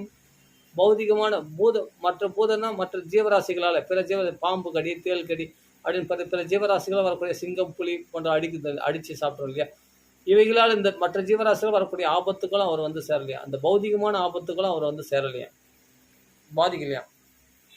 எதனாலன்னா கதம் கிளேஷாக எப்படி பாதிக்கின்றீங்க நீங்கள், எப்படி பாதிக்கும்? இத்தனை கிளேசங்கள் யார் ஹரியை ஆசிரிச்சவங்கள ஒருபோதும் பாதிக்காது. ஹரியை நீ உண்மையாக ஆசிரிச்சுன்னா கண்டிப்பாக இதெல்லாம் பாதிக்காது. ஷாரீரா மானசா திவ்யா வையாசே ஏச்ச மானுஷாக பௌதிகாச்ச கதம் கிளேஷா பாதந்தி ஹரி சம்சயம். ஹரியை நன்றாக ஆசிரிச்சவங்களுக்கு என்னம்மா பாதிக்கும்? ஒரு பொழுதும் பாதிக்காது. அப்படி மனு பிரஜாபதி பாதிக்கலை. பிருஷ்டோ முனிபிகி பிராக தர்மா நானாவிதான் சுபான்னு துணாம் வர்ணாசிரமானாம் ச சர்வபூத ஹிதத்சதாக. சகல ஜீவராசிகளுக்கும் ஹிதக நன்மையை கருதி பிருஷ்டோ முனிபிகி முனிவர்களால் தூண்டப்பட்டு சுவாயம்பு மனுவானவர் வர்ணாசிரம தர்மங்கள் மனு சம்ஹிதை எழுதினாராம். பிராக தர்மா நானா விதான் சுபான்னு பலவிதமான தர்மங்களை, அதாவது பிராமண தர்மம், சத்திரிய தர்மம், சூத்திர தர்மம் போன்ற பலவித தர்மங்களை, பிரம்மச்சரிய தர்மம், வானபிரஸ்த தர்மம், கிரகஸ்தாசிரமம், சன்னியாச தர்மம் போன்ற பலவித தர்மங்கள், ஸ்திரீ தர்மம், பொது தர்மம், பாகவத தர்மம் போல் பல தர்மங்களை மனு சம்ஹிதையில் எழுதியிருக்கிற அந்த தர்மங்கள் எல்லாம் மனுஷனுக்கு மருந்து, அதான் மனுஸ்மிருதி. அதுபோல் நானாவித தர்மங்கள் எல்லாம் சுபங்கள் தர்மங்கள்லாம் துணாம் வர்ணாசிரமானாம் ச சர்வபூத ஹிதத்சதாக சகல ஜீவராசிகள் நலனை கருதி முனிவர்களால் தூண்டப்பட்டு மனு பிரஜாபதியானவர் எழுதினார் இந்த தர்மசாஸ்திரங்களை அப்படின்றார். ஏதத்த ஆதிராஜஸ்ய மனோச்சரிதம் அற்புதம் வர்ணிதம் வர்ணனீயஸ்ய தத் அவத்தியோதயம் சுணு. இது வரைக்கும் அப்படியேப்பட்ட பக்தராகிய பரம பாகவதராகிய மனு பிரஜாபதி அவரும் பரம பாகவதர் சுவாயம்பு மனுவும் பாகவதர் 12 பாகவதரில் அவரும் ஒருத்தர். அப்படியேப்பட்ட மனுனுடைய கதையை இந்த அளவுக்கு சொல்லியிருக்கிறது பாருங்கள். தர்மத்தை உலகத்துக்கு தர்மத்தையும் எடுத்து சொல்லியிருக்காரு. அந்த மனுஸ்மிருதியில் பகவன் நாமத்துடைய மகிமை சொல்லியிருக்கு. மனுஸ்மிருதியில் பகவன் நாமத்துடைய மகிமை சொல்லியிருக்கு. அப்போ அவர் வாழ்ந்து காட்டின மாதிரி நமக்கு எப்படி வாழ்ந்திருக்கா பாருங்கள். அவரும் பரம பாகவதராக வாழ்ந்திருக்காரு. நமக்கும் பாகவ தர்மத்தை எடுத்து உரைச்சிருக்கிறார். அதை நம்ம ஃபாலோ பண்ணால் போதுமானது. அப்படியேப்பட்ட இந்த சுவாமி பரம பாகவதராகிய சுவாமி மன்னுடைய சரித்திரத்தோடு இன்னைக்கு பூர்த்தி பண்ணிப்போம். அதுக்கு பிறகு ஆதிராஜனாகிய மனுனுடைய சரித்திரத்தை சொல்லி முடித்து அடுத்ததாக அவருடைய பெண்ணாகிய தேவகூதியினுடைய கதை அடுத்த பகுதியில் நம்ம பார்க்கலாம். அடுத்த அத்தியாயத்தில் அது சொல்லப்படும். அந்த தேவகூதியினுடைய சரித்திரம், அவருக்கு கபிலாவதாரம், இதெல்லாம் அடுத்த பகுதியில் நம்ம பார்க்கணும். கோபிகா ஜீவனஸ்மரணம் கோவிந்தா கோவிந்தா. ஜெய் ஜானகிகாந்த ஸ்மரணம். ஜெய் ஜெய் ராம ராமா. ஹரர் நம்ம பார்வதி பதே. ஹரர் மகாதேவா. சித்தி விநாயக சுவாமிக்கு ஜெய். ஆஞ்சநேய சுவாமிக்கு ஜெய். சிதாபதே. ராம ராம ராம ராம ராம ராம ராம ராம். ராம ராம ராம ராம ராம ராம ராம ராம். ராம ராம ராம ராம ராம ராம ராம ராம். ராம ராம ராம ராம். ராம ராம ராம ராம ராம ராம ராம ராம். ராம ராம ராம ராம ராம ராம ராம ராம். ராம ராம ராம ராம ராம ராம ராம ராம். ராம ராம ராம ராம ராம ராம ராம ராம். श्री राम नाम संकीर्तन की जय. श्रीमद् भागवत भगवान की जय.